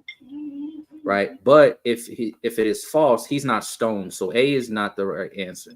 I made it sound like it was legit because I wanted to just make the question more difficult, but he's not stoned. D is just what happens, what the father has to do. So that's not a consequence. So good catch, Sister Cindy. That was a great catch. B, the woman must untie his shoe and spit in his face, and he's publicly shamed. That's actually a consequence, but not for this specific law. That's the consequence if the man refuses to marry his not marry, but if the man refuses to raise up a seed for his brother, if his brother dies with his brother's widow. So if he denies her that right to raise up a seed in the name of his brother, she is to untie his shoe, spit in his face, and he's publicly shamed. So that's a completely different law. So the correct answer is C here. He is publicly disciplined because the scripture says that they chastise him publicly. And then he has to pay a fine of 100 pieces of silver, of which they give that to the father as a, like Sister Ava said, you're going to embarrass my daughter like that, trying to claim that she wasn't a virgin. So you have to pay recompense to the father, and then he's permanently bound to her. He could never divorce her ever after that, according to the law. So that's the punishment. Number 10, true or false? If a woman's father dies without any male children, she can petition the elders for inheritance rights. in place of the male heir? If you read the Torah portion this week, you should know the answer to this. Number 10, if a woman's father dies without any male children, she can petition the elders for inheritance rights in place of the male heir. True or false? 30 seconds.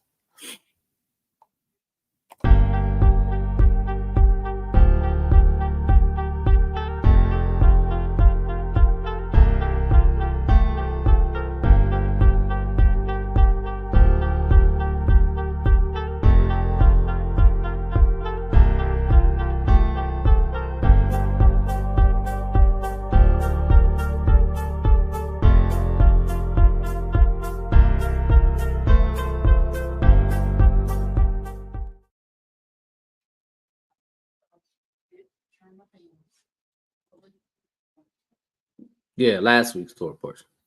Still a Torah portion. But yeah, last week's Torah portion. Last week's Torah portion.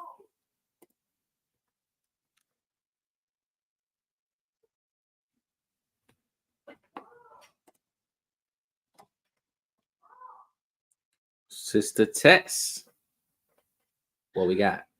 I'm going with a true. Cindy. I'm going with the same because how is it, from what I've read and what I'm remembering, how is it right to the daughter if her father didn't have any male children to lose everything? So it makes sense to me. Gotcha. And Professor S. And it's going to be A. A. This is true. Everybody was on one accord with this one. Number 11, true or false? John the Baptist was the reincarnation of the prophet Elijah. True or false? John the Baptist was the reincarnation of the prophet Elijah. 30 seconds.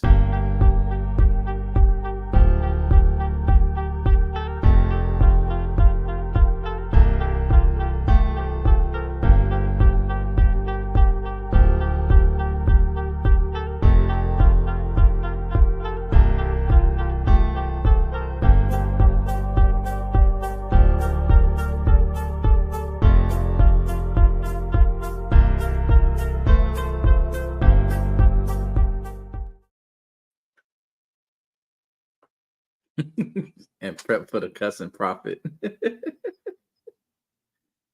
You're funny. But come on with them answers. Come on with them answers.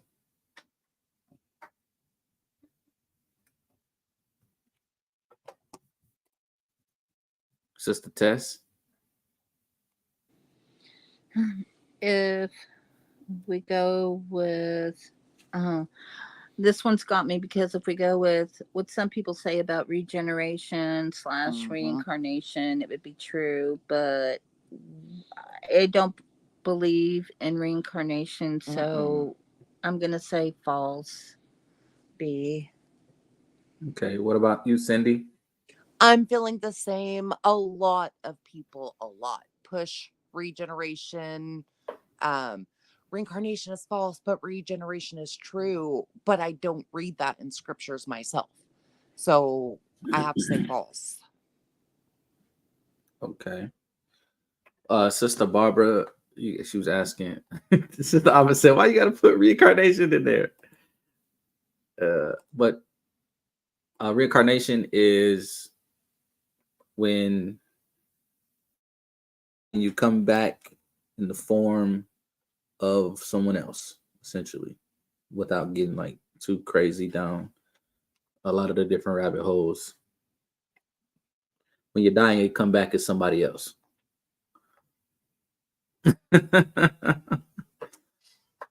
So, true or false? Sister Kaylee, what you got? Oh, I see you, Robert. I put my answer in the chat. Yeah, I saw it. Last second.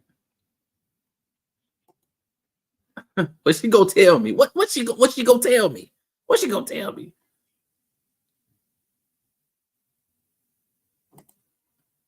Okay, I got you, sis.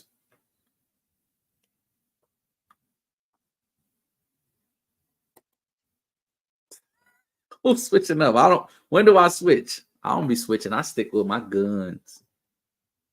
But I know y'all be wanting points, so I'll be having to allow certain things.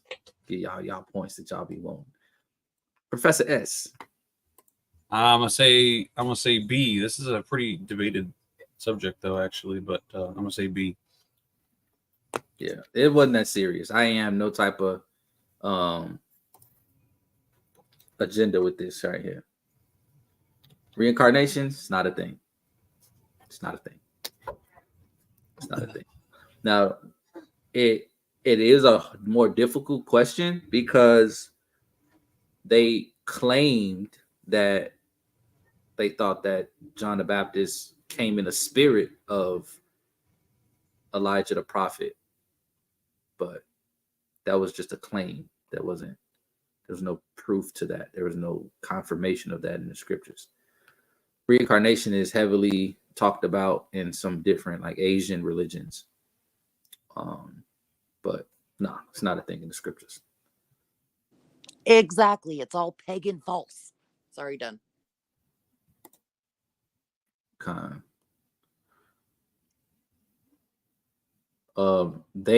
believe they debated on whether or not there'll be a resurrection. That's actually Judaism for a long time has believed in reincarnation. Strangely enough, but it was Judaism. It's very sticky. It's like the Hebraic. It's like if Catholicism and Hebraic culture had a baby. That's Judaism. But number 12. The Messiah said, "All ye shall be offended because of me this night. For it is written, I will smite the shepherd, and the sheep shall be scattered." What was Messiah quoting from? Which book was he quoting from? When he said, "All ye shall be offended because of me this night. For it is written, I will smite the shepherd, and the sheep shall be scattered." Which of these books he was quoting from? Was he quoting from Ezekiel, Jeremiah, Isaiah, or Zechariah?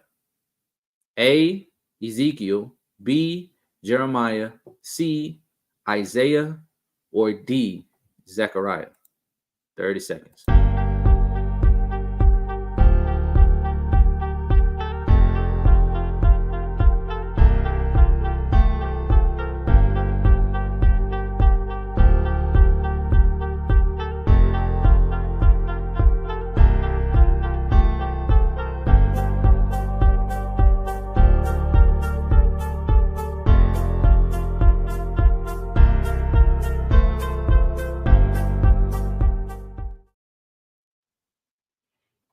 All right, Sister Kaylee.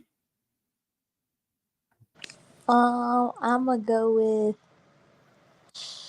I don't know.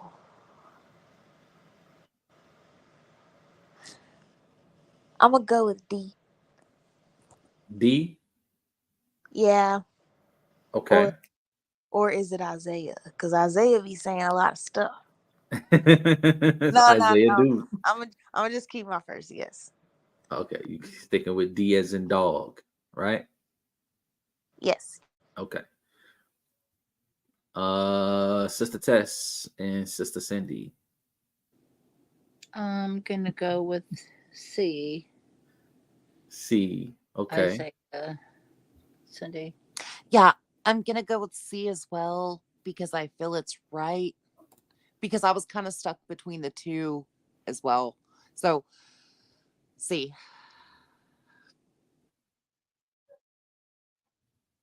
Okay. Ben said it's a very Isaiah thing to say, but I don't think it is. I think Sister Kaylee might agree with you. And okay, he said, okay. Sister Barbara, okay.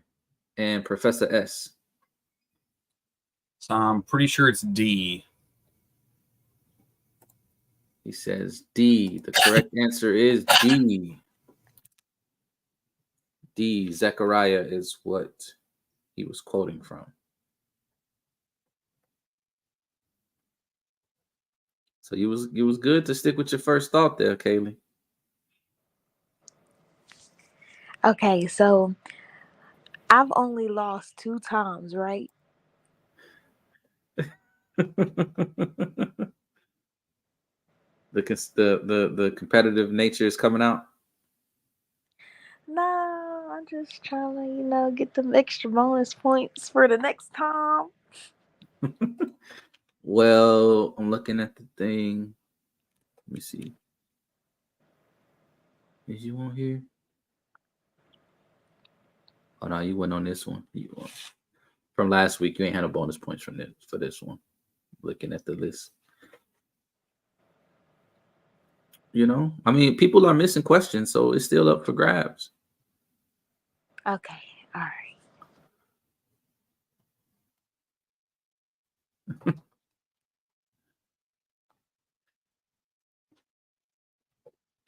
Okay. Get to the next question. 13. Which of the following biblical miracles had the biggest benefit to Israel? Which of the following biblical miracles had the biggest benefit to Israel? Emphasis on biggest and emphasis on specifically to Israel.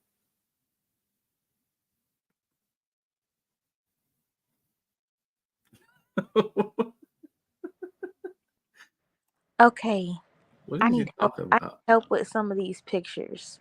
So I know B is when Moses parted the Red Sea, and then C, obviously, that's Messiah walking on water.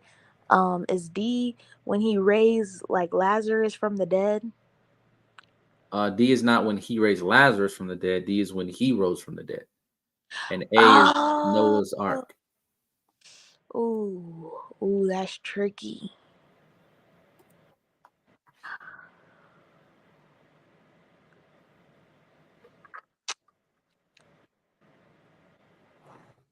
Dang, this one's tough.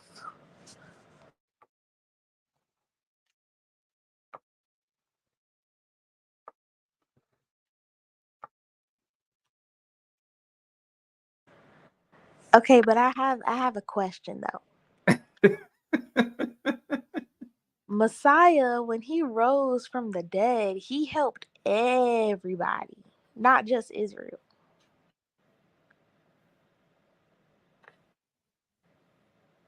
That didn't sound like a question. Is that correct?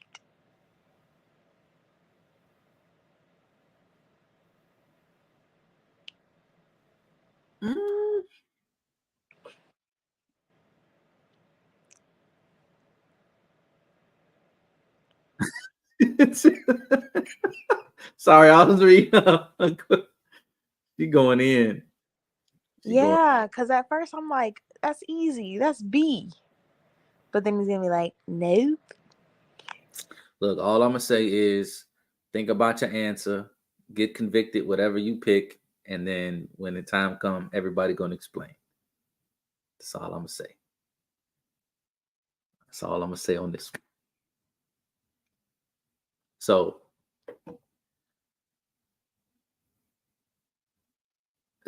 why can't I smile, sis? I like to smile. I like to be happy. I'm all about shalom. I'm surrounded by my beautiful family. We You're out not here. bringing shalom with these questions. Hey, y'all brought this on y'allself for saying the last Shabbat, not last Shabbat talk, last trivia night was too easy. So I don't want to hear it. I don't want to hear it. All right, let's get it cracking.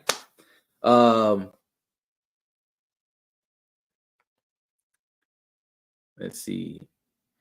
Sister Ava and Sister Barbara, put your answers in the chat, but put an explanation so I can read it out loud. So why you pick whichever one you picked. Sister Cindy, I've been asking Sister Tess first. Okay, I'm going with D. Wait, that is when Messiah rose, right? Yes. Okay, so I'm going with D because had Messiah not been sacrificed and risen, nobody without other stuff happening would have salvation. So I'm going with D. Okay. Okay. What about you, Tess?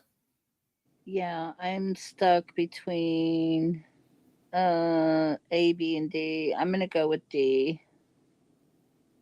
Okay. Sister Ava, I get you however you want to come to your answer, but I want you to explain how you feel or why you selected the answer that you selected. Thank you, Sister Barbara. Sister Barbara said, because we are spiritual Israel scattered among the nations, and he is the greatest of all time. Okie dokie. Sister Kaylee, what's your answer? And why did you select that answer? I mean, but I think this one should have half C's only because. Look, we don't even, you don't even know the right answer yet. Stop talking about half C's. Just tell me why. Fine. But isn't B when Moses parted the Red Sea and helped, bring the Israelites out of Egypt and stuff? Isn't that symbolic of Messiah doing the same for us, I'm not answering no questions. Wow. I just want you to explain. That's it. That's it. Yep.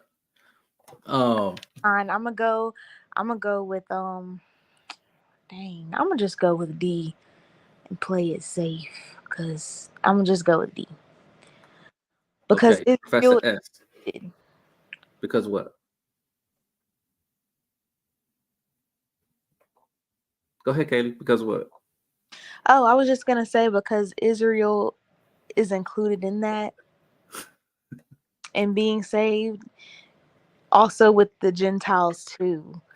But you said Israel, so as long as the Israel piece is included in that, then that should be the answer.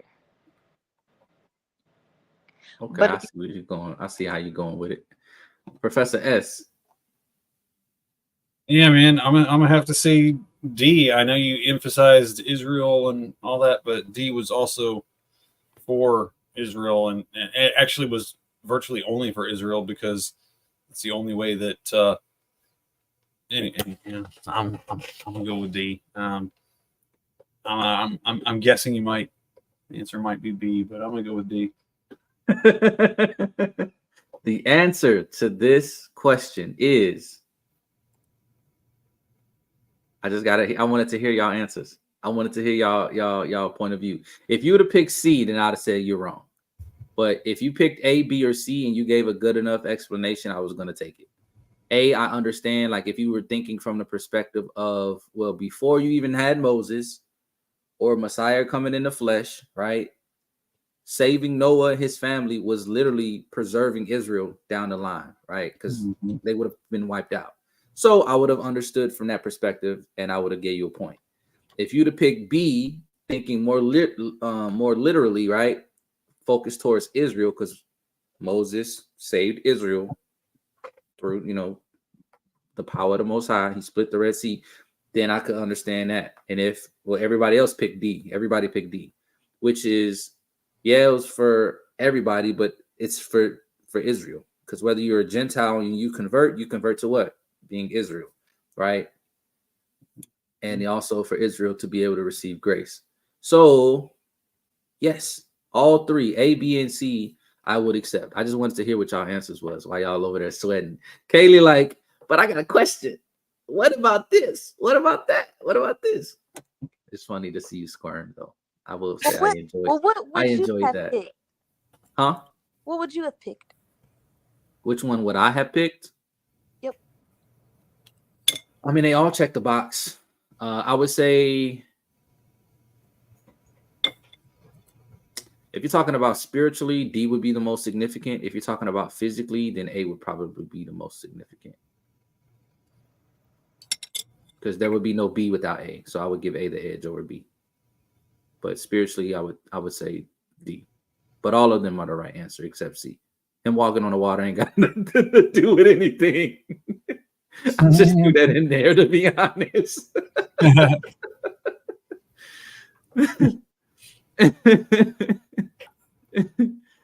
Sis said nobody but Professor S would have said A is too deep, and he knows you even better. For the rest of us, it's B or D.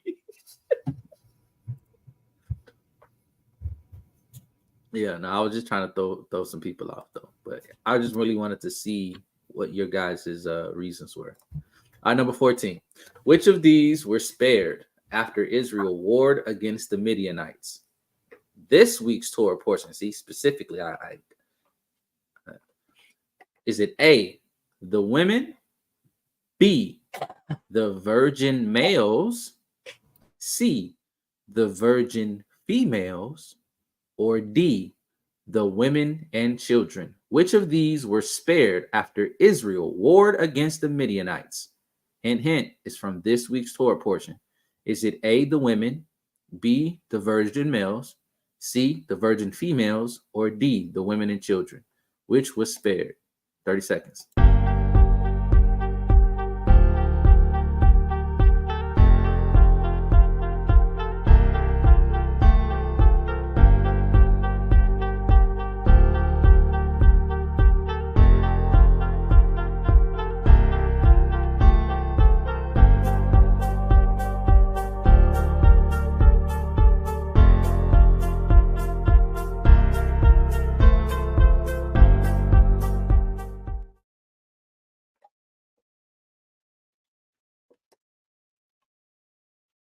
All right, Chief Sims, I got your answer recorded.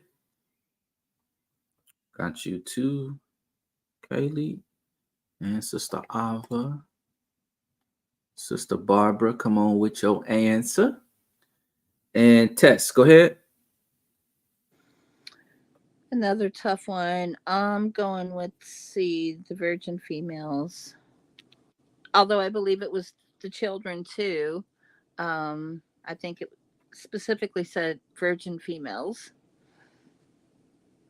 Okay, Cindy? I want to say D because Yah isn't going to kill offspring, but depending on what type they were, I feel like Mom's right. I just heard it all. D. D. Yeah. All right, Sister Barbara.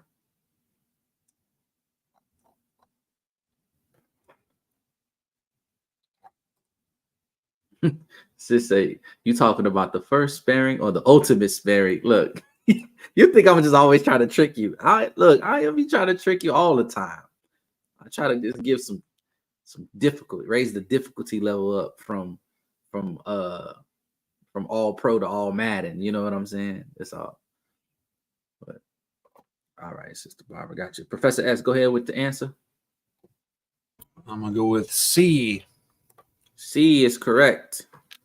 The virgin female. See, you got that right, sis. You was over there trying to overthink, trying to look at me like you trying to trick me. No. You got it right. That's good. Y'all should have got that one right. That was on this week's Torah portion. If you didn't get that one right, you probably wasn't reading.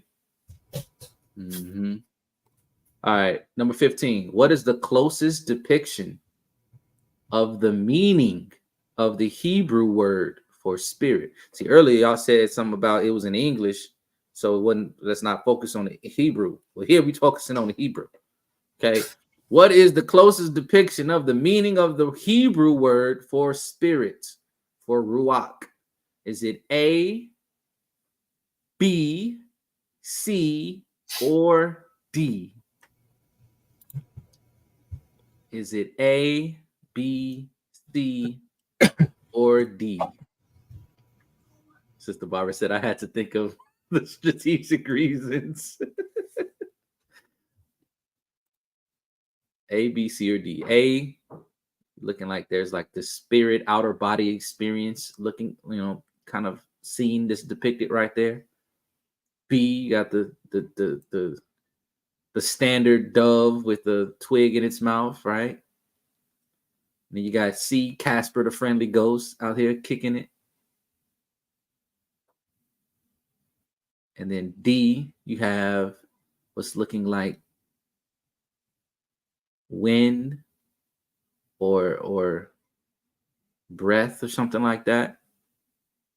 What is the closest depiction of the meaning of the Hebrew word for ruach?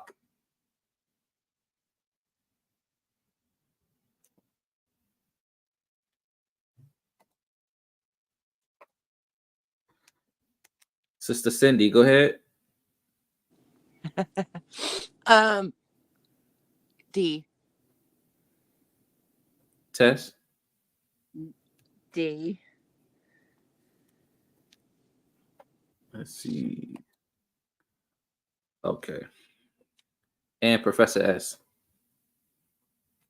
It's going to be D. D is correct. The Hebrew word for spirit is ruach, and ruach is breath or wind.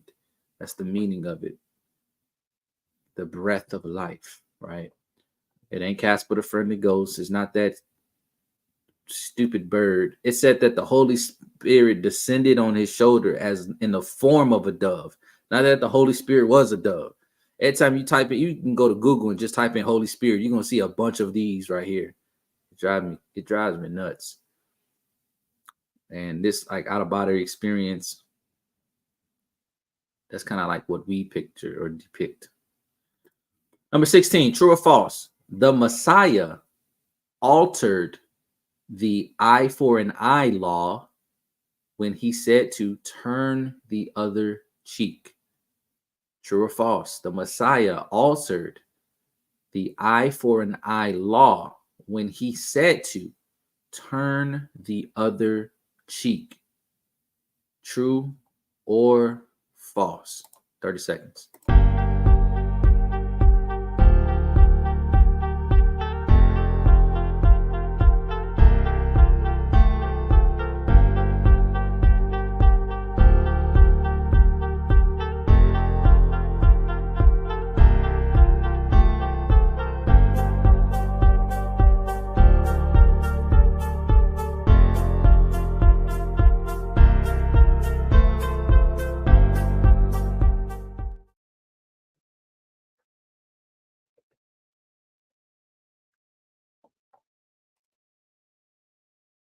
What we looking like over there? YouTube.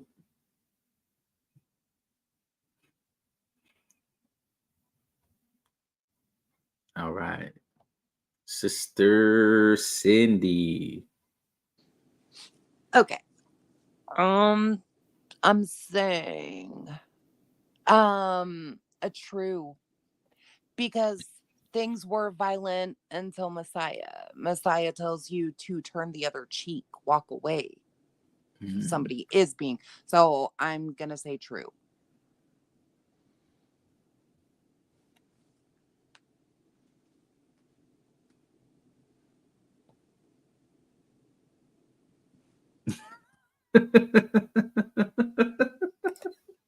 So the opposite. Stop timing it. We need to see to think.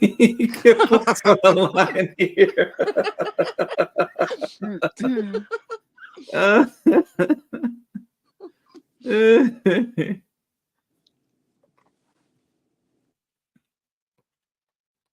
When I say alter, Sister Barbara, I mean alter in its standard English Western understanding of what the word alter means.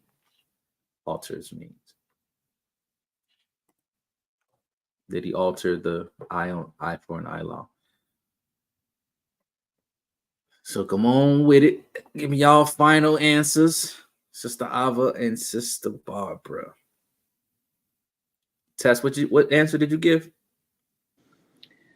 I'm going to say true. Okay.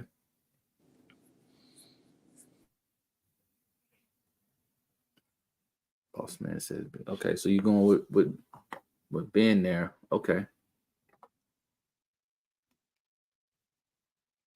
And Professor S.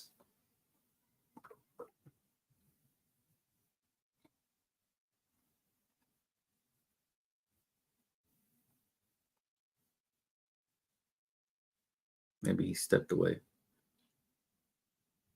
I'm back. So it's false. All righty. False. The Messiah did not alter the eye for an eye law when he said to turn the other cheek. The eye for an eye law, which is found in the Torah, obviously, right? It says eye for an eye, tooth for tooth, hand for hand, foot for foot. But that law was specifically addressing a matter being brought before a Hebraic court of law. You bring it before the Hebraic court of law, and the judge will dish out whatever the punishment is. The judge could say, this, you plucked out his eye, so somebody's going to pluck out your eye, or whatever the judgment was, it was considered just and accepted, right? But it had to be brought before the Hebraic court of law. When the Messiah said, you have heard it said, but I say unto you, see, I remember we keep talking about this, right? He said, I tell you to turn the other cheek. When he said to turn the other cheek, he wasn't contradicting the law that was already put in place. When he said to turn the other cheek, turning the other cheek is just showing love to, your neighbors, showing love to your brother, showing love to your sister. That wasn't destroying or changing or doing away with any type of law, right? So he didn't alter the law. The law was still put in place. Even during the time of Messiah, if you got slapped in the face and you brought it before the judge and he said, okay, well, the judgment that I passed down for this individual is he shall be slapped in the face, then that is the judgment that was passed down. What mainstream has taken it is they take it and they say, oh, well, it's an eye for an eye, a tooth for a tooth, hand for hand, foot for foot. If you slap me, I have justification to defend myself and slap you back. Just because you hit me, I can hit you back, right? I can do to you as you've done onto me. But that was never in the Torah. Even in the Torah, if somebody slaps you, if you want retribution, you got to bring that to the elders. You got to take that before the judges, right? So that's what he was saying. He's like, turn the other cheek. So he didn't change or alter anything. I should have known that one. The Most High never changes. Yeah, and same. My first instinct was false, but because he does say, you heard it was said. So that comes from the Pharisees, I think. Mm-hmm. Okay. Yeah. When he said whenever he says you have heard it said, blah, blah, blah, but I say blah, blah, blah. What he's doing is he's telling them, you've heard the Pharisees say whatever the law was, right? But a lot of times, like I said, I covered this in the stumbling block lesson a couple Shabbat talks ago, to where, like, if the law says don't touch the bed, the Pharisees, so scared that people are going to touch the bed, they create their own rules, right? Like the 3-foot rule. And now if you stand within 3 feet of a bed, they're telling you that you transgress the Torah, when that's not what the Torah states. The Torah states don't touch the bed, right? So they are adding these other additional rules and changing these additional rules according to their understanding, and the people are following that. And the Messiah is seeing and witnessing the people follow these additional rules and traditions as if it is the Torah. So he has to speak to the people like, you have heard it said, right? An eye for an eye. But I say, if your neighbor strikes you on the face, turn to him the other cheek also, right? So he's giving them the correct interpretation of the Torah, the correct teaching of the Torah, because the Torah does state to love your neighbor as yourself, to even love your enemies, right? So it's not, the Torah doesn't teach us violence, unnecessary violence. We can defend ourselves, but it doesn't teach us unnecessary violence, right? Exactly. That makes sense. Yeah. Thank you. Yeah, no worries. No worries. Number 17. Which of these kings restored Torah observance in Israel after a period of time? Is it A, King David, B, King Josiah, C, King Solomon, or D, King Hezekiah? Which of these kings restored Torah observance in Israel after a period of time? 30 seconds.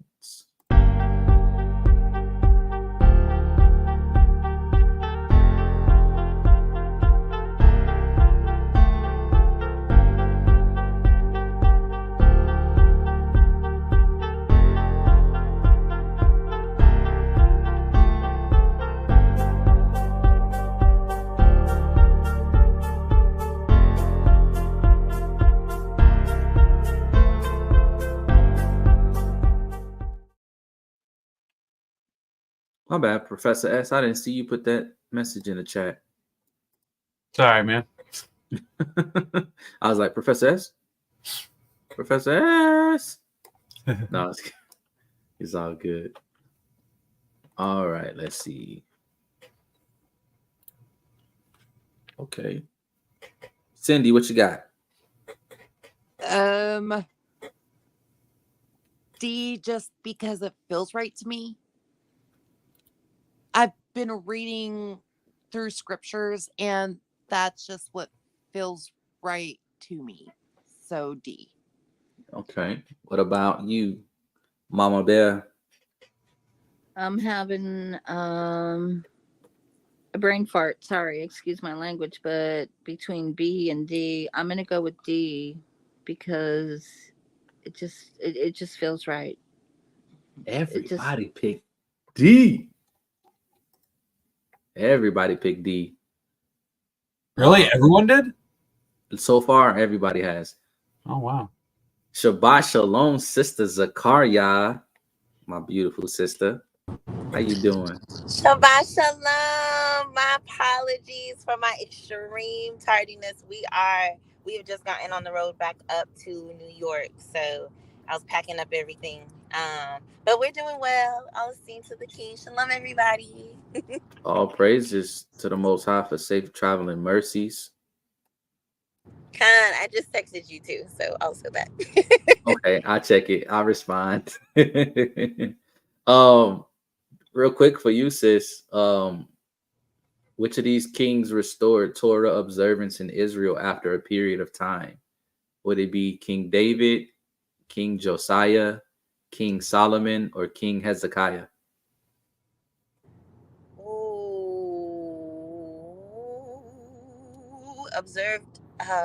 Restored Torah observance. Yeah, in Israel after a period of time.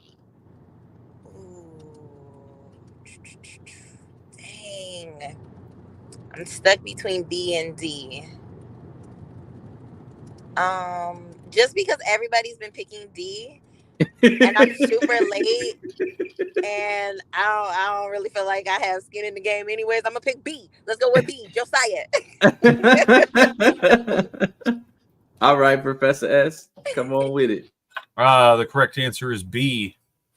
B. King Josiah.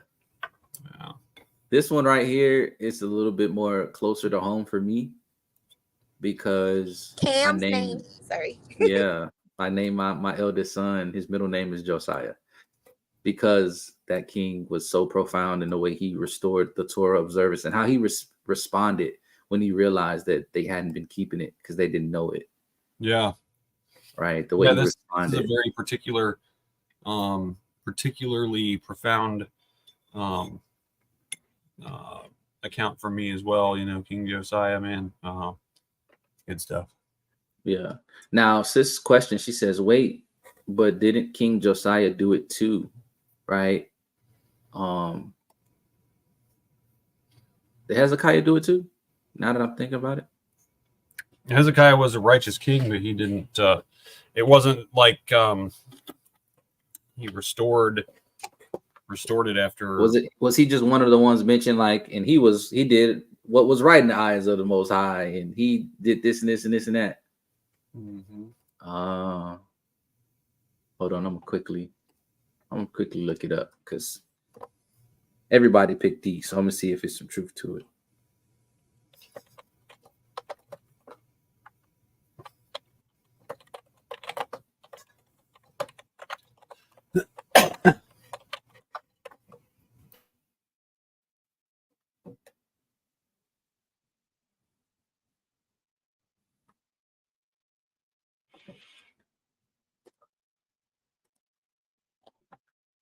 Not in the sense that King Josiah did, but yeah, I will take it. I'll take it. So if you put D or B, I'll take it.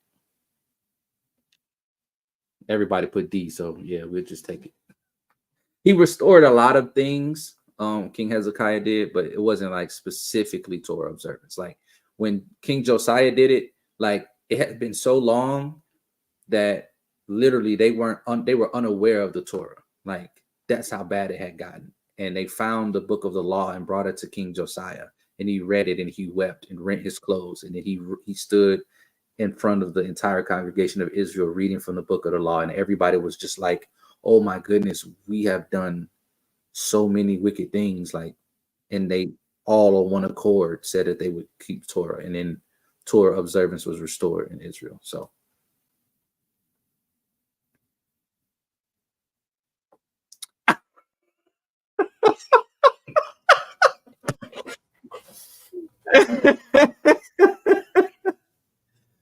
okay. But the answer is B. All right. Number 18. Before a stranger or a Gentile can be accepted into the congregation of Israel, they must first blank.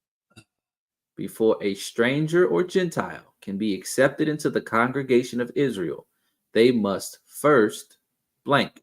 Is it A, renounce their idol worship, B, get circumcised, D or C, accept and follow the Messiah, or D, keep the Torah or the law?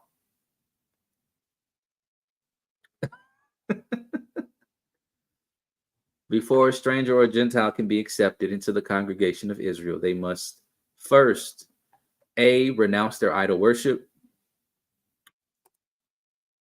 B, get circumcised, C, accept and follow the Messiah, or D, keep the Torah, the law. 30 seconds.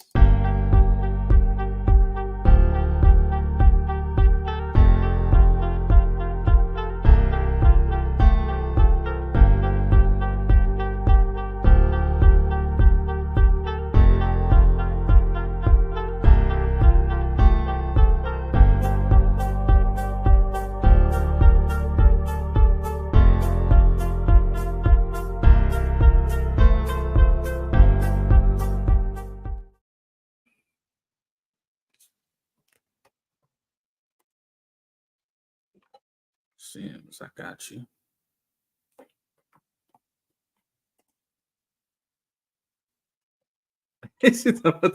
Yes, the timer, sis. Yes, the timer. I mess around and give y'all enough time to get y'all answers together. We be here at 6 in the morning.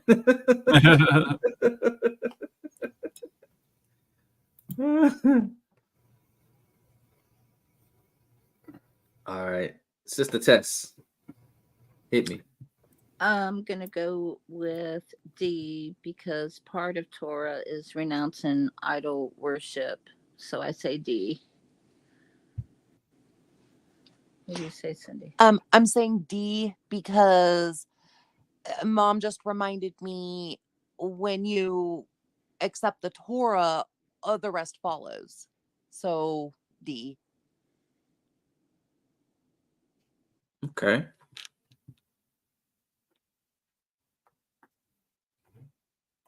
Let's see what we got. Sister Barbara, what you got?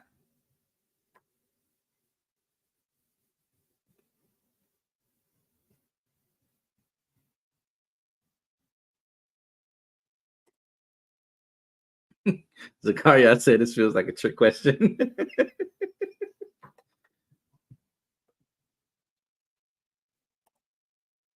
What you say, sis? What you got? Man, I'm a little torn. Only because I know in the Brit Hadashah, it's not like actual circumcision, it's circumcision of the heart. But I'm like, it's still circumcision. So I'm like,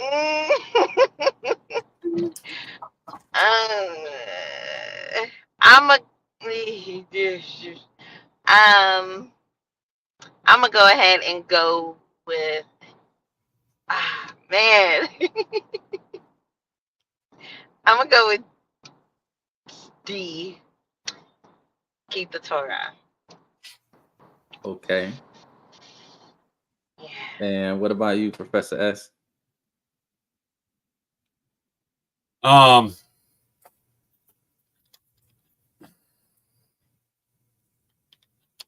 I know your thought process on this. And mine's slightly different. I'm gonna go and say C, but I'm pretty sure I know which one is supposed to be. Yeah. So you going with C, you say? Yeah. Okay, great. You know me so well. You know me so well. But before people start blowing out, right? That's see right here. What's it said? In which book is the question from? Right? Because if you're talking about New Testament, C's like all day. If you're talking about Old Testament, then you're probably gonna lean closer to B or D, right?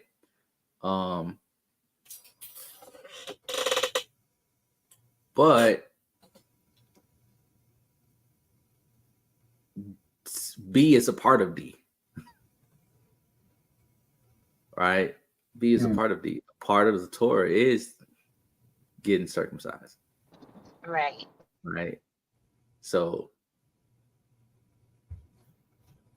yeah, that's why I put C. But since the question didn't specify like the time period, it kind of left it up in the air. So I'll take any of those except A, because all of that is yeah.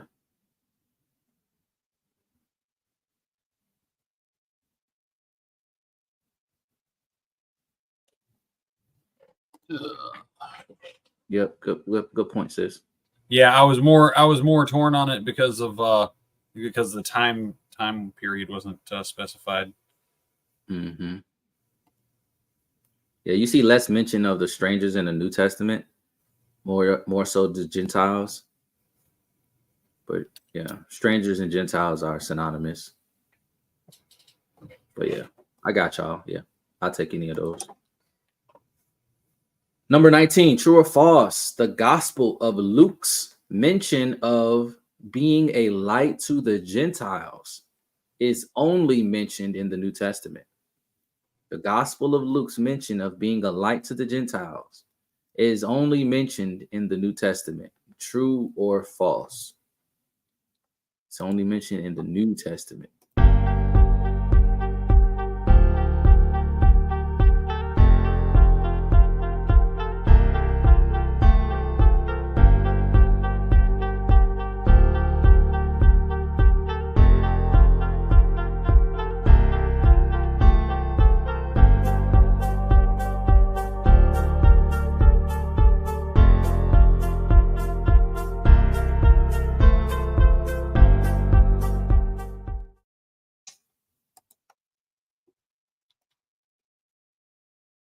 All right.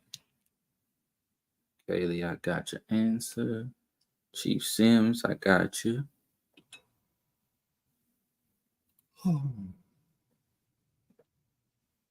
Got you. Zakaria.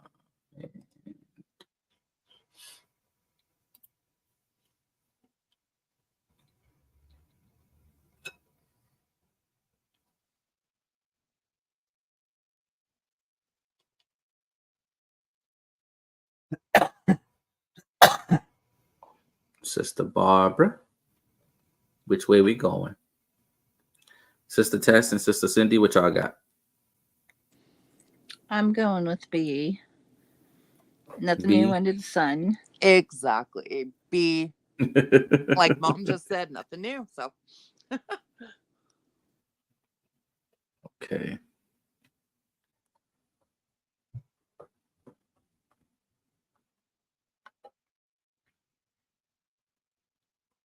Sister Barbara.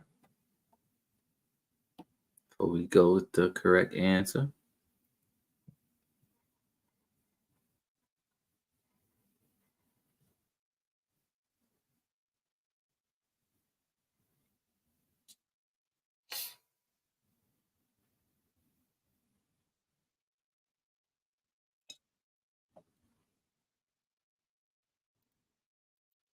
Okay. About to ask Professor S. Okay, there we go. Professor S, hit us with your answer. Gonna be B, false. And the correct answer is B, false. It is also mentioned Acts in the book of Isaiah. Well, Acts is in the New Testament, but in the book of Isaiah, it says, I will also give thee for a light to the Gentiles, that thou mayest be my salvation unto the end of the earth. So Isaiah also mentions it, and it's in the Old Testament. So it's not only the New Testament.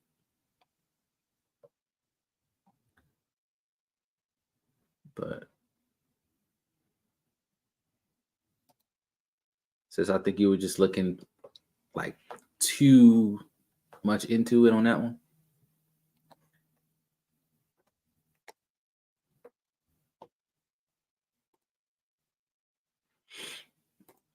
Number 20. Which of these books were not either explicitly mentioned or quoted in the standard 66 book Bible? Which of these books were not either explicitly mentioned or quoted in the standard 66 book Bible? All right. Is it book of Enoch, book of Isaiah, book of Jasher, or book of Jubilees? Which of these books were not either explicitly mentioned or quoted from in the standard 66 book Bible, the Bible that they print today? 30 seconds.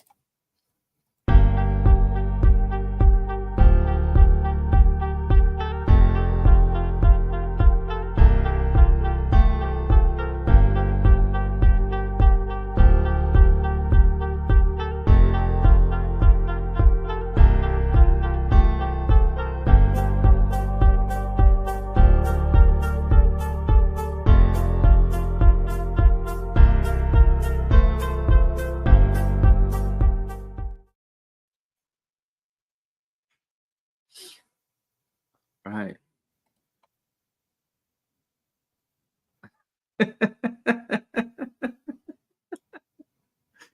She said, why you gotta do Isaiah like that?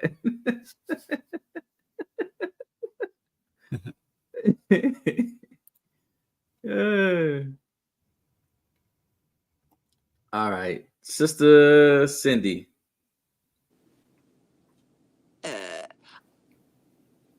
I'm going with C because I don't think it was. I don't think. But we know how my thinking goes, so I'm probably wrong. I'm going with D, Jubilees. Okay. Oh, I think Hold on, let me see. I think everybody else gave their answer. Yep. Professor S. It's going to be D, Jubilees. D is correct. D is correct. Jubilees is the only one of these that's not explicitly mentioned in or quoted from in the standard 66 books. Jasher, it says, have you not read in the book of Jasher? Blah, blah, blah, blah, blah. Obviously, Isaiah, it's in the 66 book. So that's already done. That's easy. And the book of Enoch is quoted in the book of Jude, actually. The book of Jude quotes the book of Enoch. Jubilees is the only book that isn't directly mentioned or quoted. Yes, it's the book of Jude quotes Enoch. Jubilees. Now, what happens is the scriptures mention like a jubilee, right? Like in terms of a time period, right? You're talking about timekeeping, but the specific book of Jubilees, it did not mention it. Yeah, I know, that's crazy.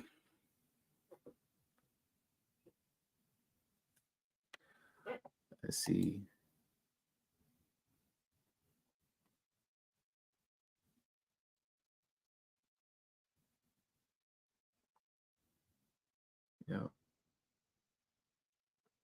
Did anybody else pick B besides Professor S? I picked D. You picked Tess. D. Okay.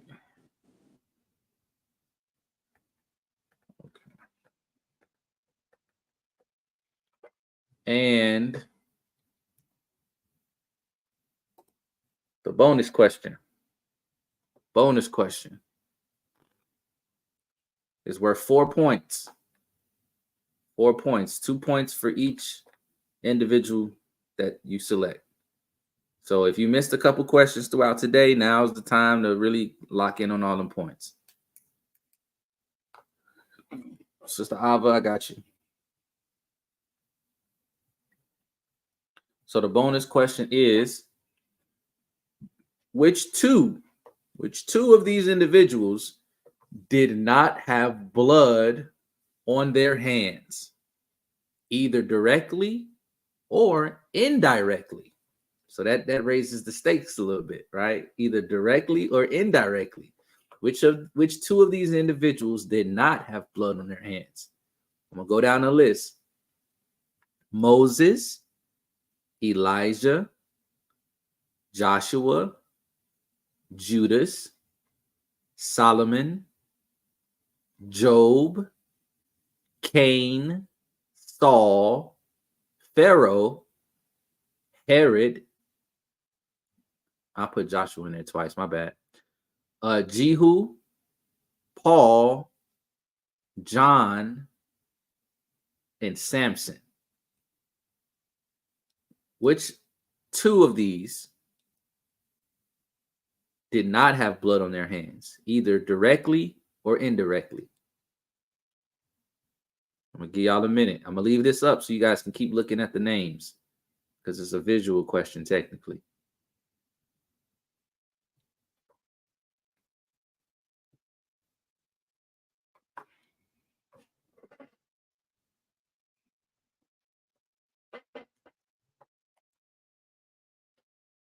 Which two people? Which If you said one person, you got one more person to pick. Which two people? which John? What you mean? Like disciple John or John the Baptist? Yeah, if it was John the Baptist, I would specify. So disciple John. Okay.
All right, Sister Barbara. Cindy, who you got? Herod and Job. Tess? I have the same answers, Herod and Job.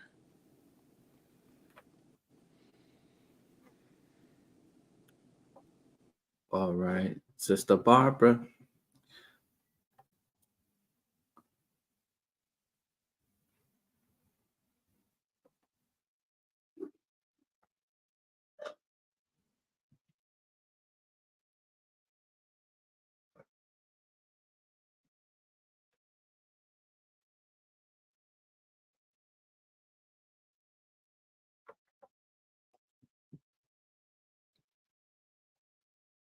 Okay. And Professor S. Now let me unmute real fast. I'm gonna have to say John and Job. John and Job is correct. I almost said Solomon and Job. Job, but then I remembered Solomon going off and worshiping false gods and sacrificing his children and stuff. So, Yep. Everybody on this list has blood on their hands directly. Either they killed somebody themselves, or they did some things that caused someone else to be killed, or they plotted to kill somebody else, right, without actually killing them themselves. Except John and Job. Elijah, somebody picked Elijah. Elijah, after he did the whole set up the 2 altars and they prayed to Baal and he prayed to the Most High, he caused all of the prophets of Baal to be slaughtered. Right, so he didn't kill them specifically directly, but he caused it. He gave the order. Right, obviously we know King David. Actually, David was supposed to be that that double Joshua. David was supposed to be that double Joshua. Jehu, he was a warrior. He was cutting off heads. Yeah. he was getting into it. Samson, we know he was a warrior too. He killed all the Philistines, killing himself. We know Cain killed Abel. Moses, he killed the Egyptian. Judas indirectly killed Messiah. Joshua was a warrior. King Herod killed all the babies. Well, he caused the order for all the babies to be killed when he was trying to eliminate Messiah. That's why they fled to Egypt. Paul killed believers in Messiah when he was persecuting, when he was still Saul of Tarsus.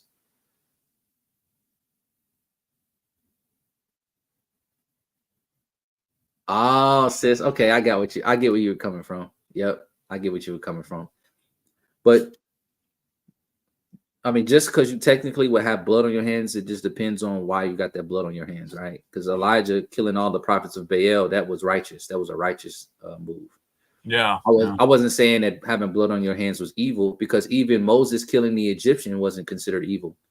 When you read in the Targum, it said that the Holy Spirit came upon Moses and revealed to him that the Egyptian who he was about to kill was not going to ever be a proselyte, and he would never have a proselyte in any of the generations of his family, meaning a believer in the Most High and a follower of the Torah. So when he killed him, there was no negative, nothing negative right there. Yeah, partial points. So you get, each answer is 2 points. So it's a total of 4. So if you got one of these, then you got 2 points. You got both of them, then you got 4 points. So let me quickly add all of these points up. These points up real quick.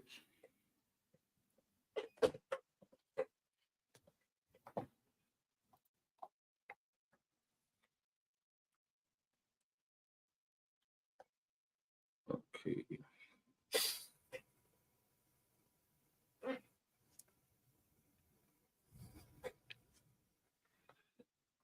Two.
Okay.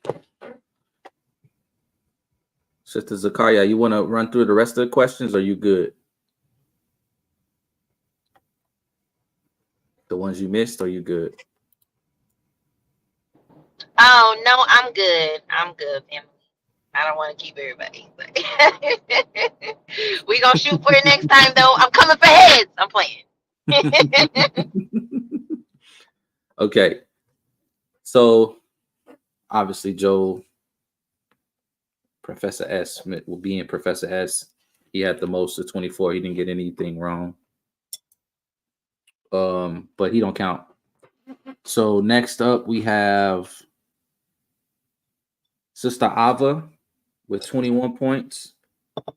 Next up, we got Sister Kaylee with 20 points. Then we got Sister Barbara with 19 points. Chief Sims with 18 points. And Sister Tess and Sister Cindy tied at 17 points apiece. And Zakaria only missed one question from the ones that she came in with. So he was on track to do some damage, sis. He was on track to do some damage. And actually, that's not me counting. That's not me calculating the points from last week. Hold on. Sister Ava gets an extra bonus point from last week. So that puts her at 22. And then Tess and Sister Barbara get an extra half point from last week. So Tess got 17.5, and Barbara gets 19.5. But Ava still comes out on top with 22 points. So congratulations to Sister Ava. She's this week's reigning champion. Ava asked what I was eating. It was Mongolian beef. Mongolian beef. Yeah, congratulations, Ava. Sis came in, guns a blazing. Yeah, you won. She said, "Yay, did I win? Oh, what did I win? Oh, I ain't come up with nothing. You bragging rights." Let's see. Last week we did plus two bonus points for first place. So I would get 2 points. Kaylee gets 1 point. And then Sister Barbara gets half a point. No, Ava, it was just regular white rice.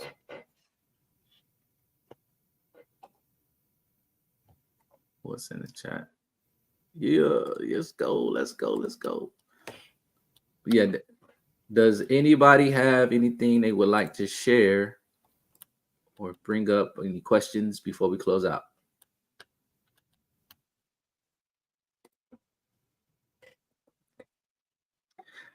Yeah, it was good, bro. It was. This was Sis says this one was challenging. I just try to step the game up from last week, partly because y'all was talking mess, but also because I gave my kids their own quiz for today as their Sabbath lesson, and they got most of them right. They missed a couple, but they said that the ones that they missed they couldn't remember, and they was kind of in competition with one another. And it's great that we have competitions, but ultimately the reason why we do this outside of fellowship, and coming together as a family, is to actually, continue to be edified and have that biblical knowledge. Because some of these questions you may not have heard of before. Some of these questions, kind of cause a deeper thought process or looking deeper into the scriptures than just what's on the surface. So overall, it's just going to help you, with your understanding of scripture, right? And that's what we're here to do, right? Ultimately. So it's great that we get people here. It's great that we got that spirit of competition, right? And that we can celebrate when people win and do well. But ultimately, if everybody can leave here with at least saying, "Oh, well, now I'll remember that from now on. I'll remember that King Josiah restored Torah observation in Israel," right? Because I didn't read that yet. Or, whatever other question that may have stood out to you that made you think, right? That's the point. We're here to make you think. So with that being said, family, if nobody has anything left. Now, Barbara asked, what happens if you are cremated? Ooh, that's a good question. So how do I say? The quick question is, you won't be. That's the quick question. The longer question is whether you get buried or whether you get cremated. That's more of a newer, modern term that we deal with now today. Like if you want to get buried or if you want to be cremated. Cremation is a pagan practice. Cremation originated in various pagan cultures to where they would build a pyre and put you on there and burn you up, or they'll put you in the boat and let the boat float out and they'll shoot an arrow. And, you see a lot of that in like Viking culture, a lot of other pagan cultures. But if you look into the scriptures, anytime somebody had died, they were either buried in the ground or they were buried in a tomb. But there was no desecration of the human body. Everything was preserved. So much so that if somebody was buried in one area and they wanted to retrieve that body, they would go and get that person's bones, right, and take it and bury it in a proper place, right? So that way everything is preserved. I tell people all the time, look, I came in the world with a body, I'm gonna leave with one. Especially when we talk about like organ donation. But yeah, so she said double for me. Double. Girl, if I give you 4 points. I tell you what, I'll give Ben a bonus 2 points either. 2 points too. But y'all gotta come individual next week. Y'all gotta come with your own answers. But yeah, that's the short answer, sis. What happens if you're cremated? Are you still brought up in the resurrection? If you're gonna have a body in the resurrection, there's no body because you burned it up. If the resurrection is something different, maybe we'll get more information between now and the resurrection. They find in manuscripts and texts all over the place, so we'll see. But yeah, sister, good point. Sister Zakaria said, Joseph had them bring his bones with them when they left Egypt. He made his request even before he died, and they did as instructed. Absolutely. Mm-hmm. Facts. So if you're thinking about burial or cremation, I'd highly recommend just going ahead and getting buried. Just go ahead and get buried. I know, like in today's term, cremation is cheaper, but nah, bury me. Bury me. Oh. Well, I mean, really, getting buried in a cemetery with a casket and all that's a lot cheaper. But I mean, digging a hole isn't really. Right. Now they taxing for everything. Yeah. And did you guys know that, like, if somebody was to pass and you were to bury them in your backyard on your property, the house can never be taken from you. They can't do anything. They can never kick you out that home. Well, if you do the proper paperwork, yeah. Yes. Yeah. So, just throwing that out there. Yeah, if you bury a body in your backyard or on your property, anywhere on your land, and you file the proper paperwork to do so, your land is now designated by the state as it's not a cemetery, but it gets certain tax rights, and it remains. It's like a bunch of legality, but it remains in the family. So you get taxed different, and it's harder for the government to try to like seize the property. So y'all already know. We get out to this land, whatever land, we bury. You down the land, we're gonna bury you over there yonder by that tree right there. Exactly.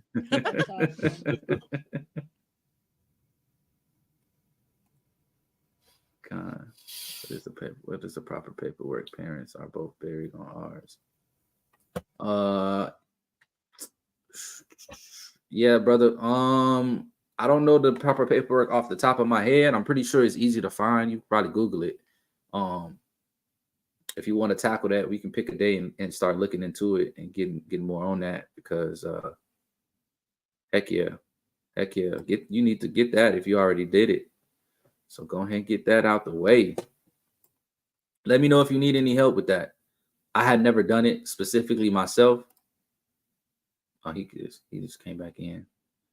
Yeah, brother Sims, Chief Sims. I hadn't done it myself, so I'm pretty sure you could probably like Google it or something like that. And if you want to, get some help with that, tackling it, or some guidance, you just hit me up and we can look into it more. I haven't done it myself. I just seen information on like a couple different videos that came across. But yeah, if you already did it, then definitely get that, because those benefits ain't no joke. But yeah. I didn't put not one of these banners up throughout this whole thing.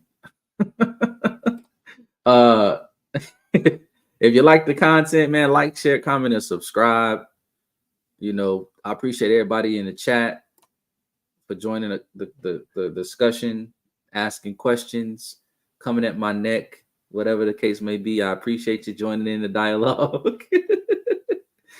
If you like any of what we do here, lemofficial.com is the official website that's set up. It's a one-stop shop for everything you need, whether it's biblical study, whether it's finance, whether it's music, whether it's literature.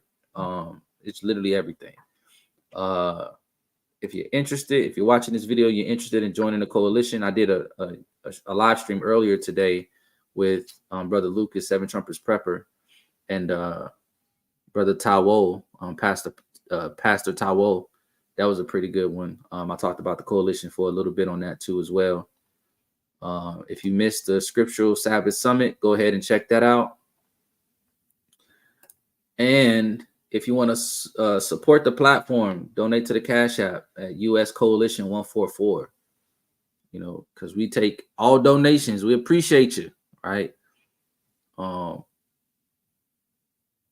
back to like, share, comment, and subscribe. Make sure you like, share, comment, and subscribe.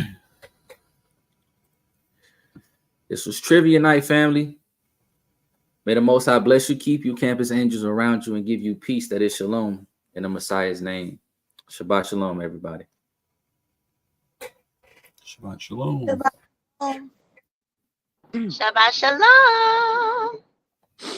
Shabbat shalom, family. Love you. Love you all. Shabbat shalom. Oh, sorry. Shabbat shalom. I gave another sister our coalition information today on Brother Lucas's. Just wanted to let you know. Oh, was it Sister Jasmine? I believe so. I reached out to her on Facebook. I found her on Facebook, but okay, good. Yeah, no worries. Okay, good. Making sure. Thank you. A man's heart deviseth his way, but the Most High directeth his steps. Proverbs 16 and 19. Yeah. I only know one way to spend this time. To spend this time. Only one way. I only know one way, baby. Reaching my destination. One way to spend this time. They gon' feel me on this one. To spend this time. Only one way. Prophet. Listen. Reaching my destination. You only get one life, better live it to the fullest. Sometimes you pull the trigger, sometimes you bite the bullet. You gotta stay focused, keep your head on the swivel. Keep that Bible tucked, yeah, right next to that pistol.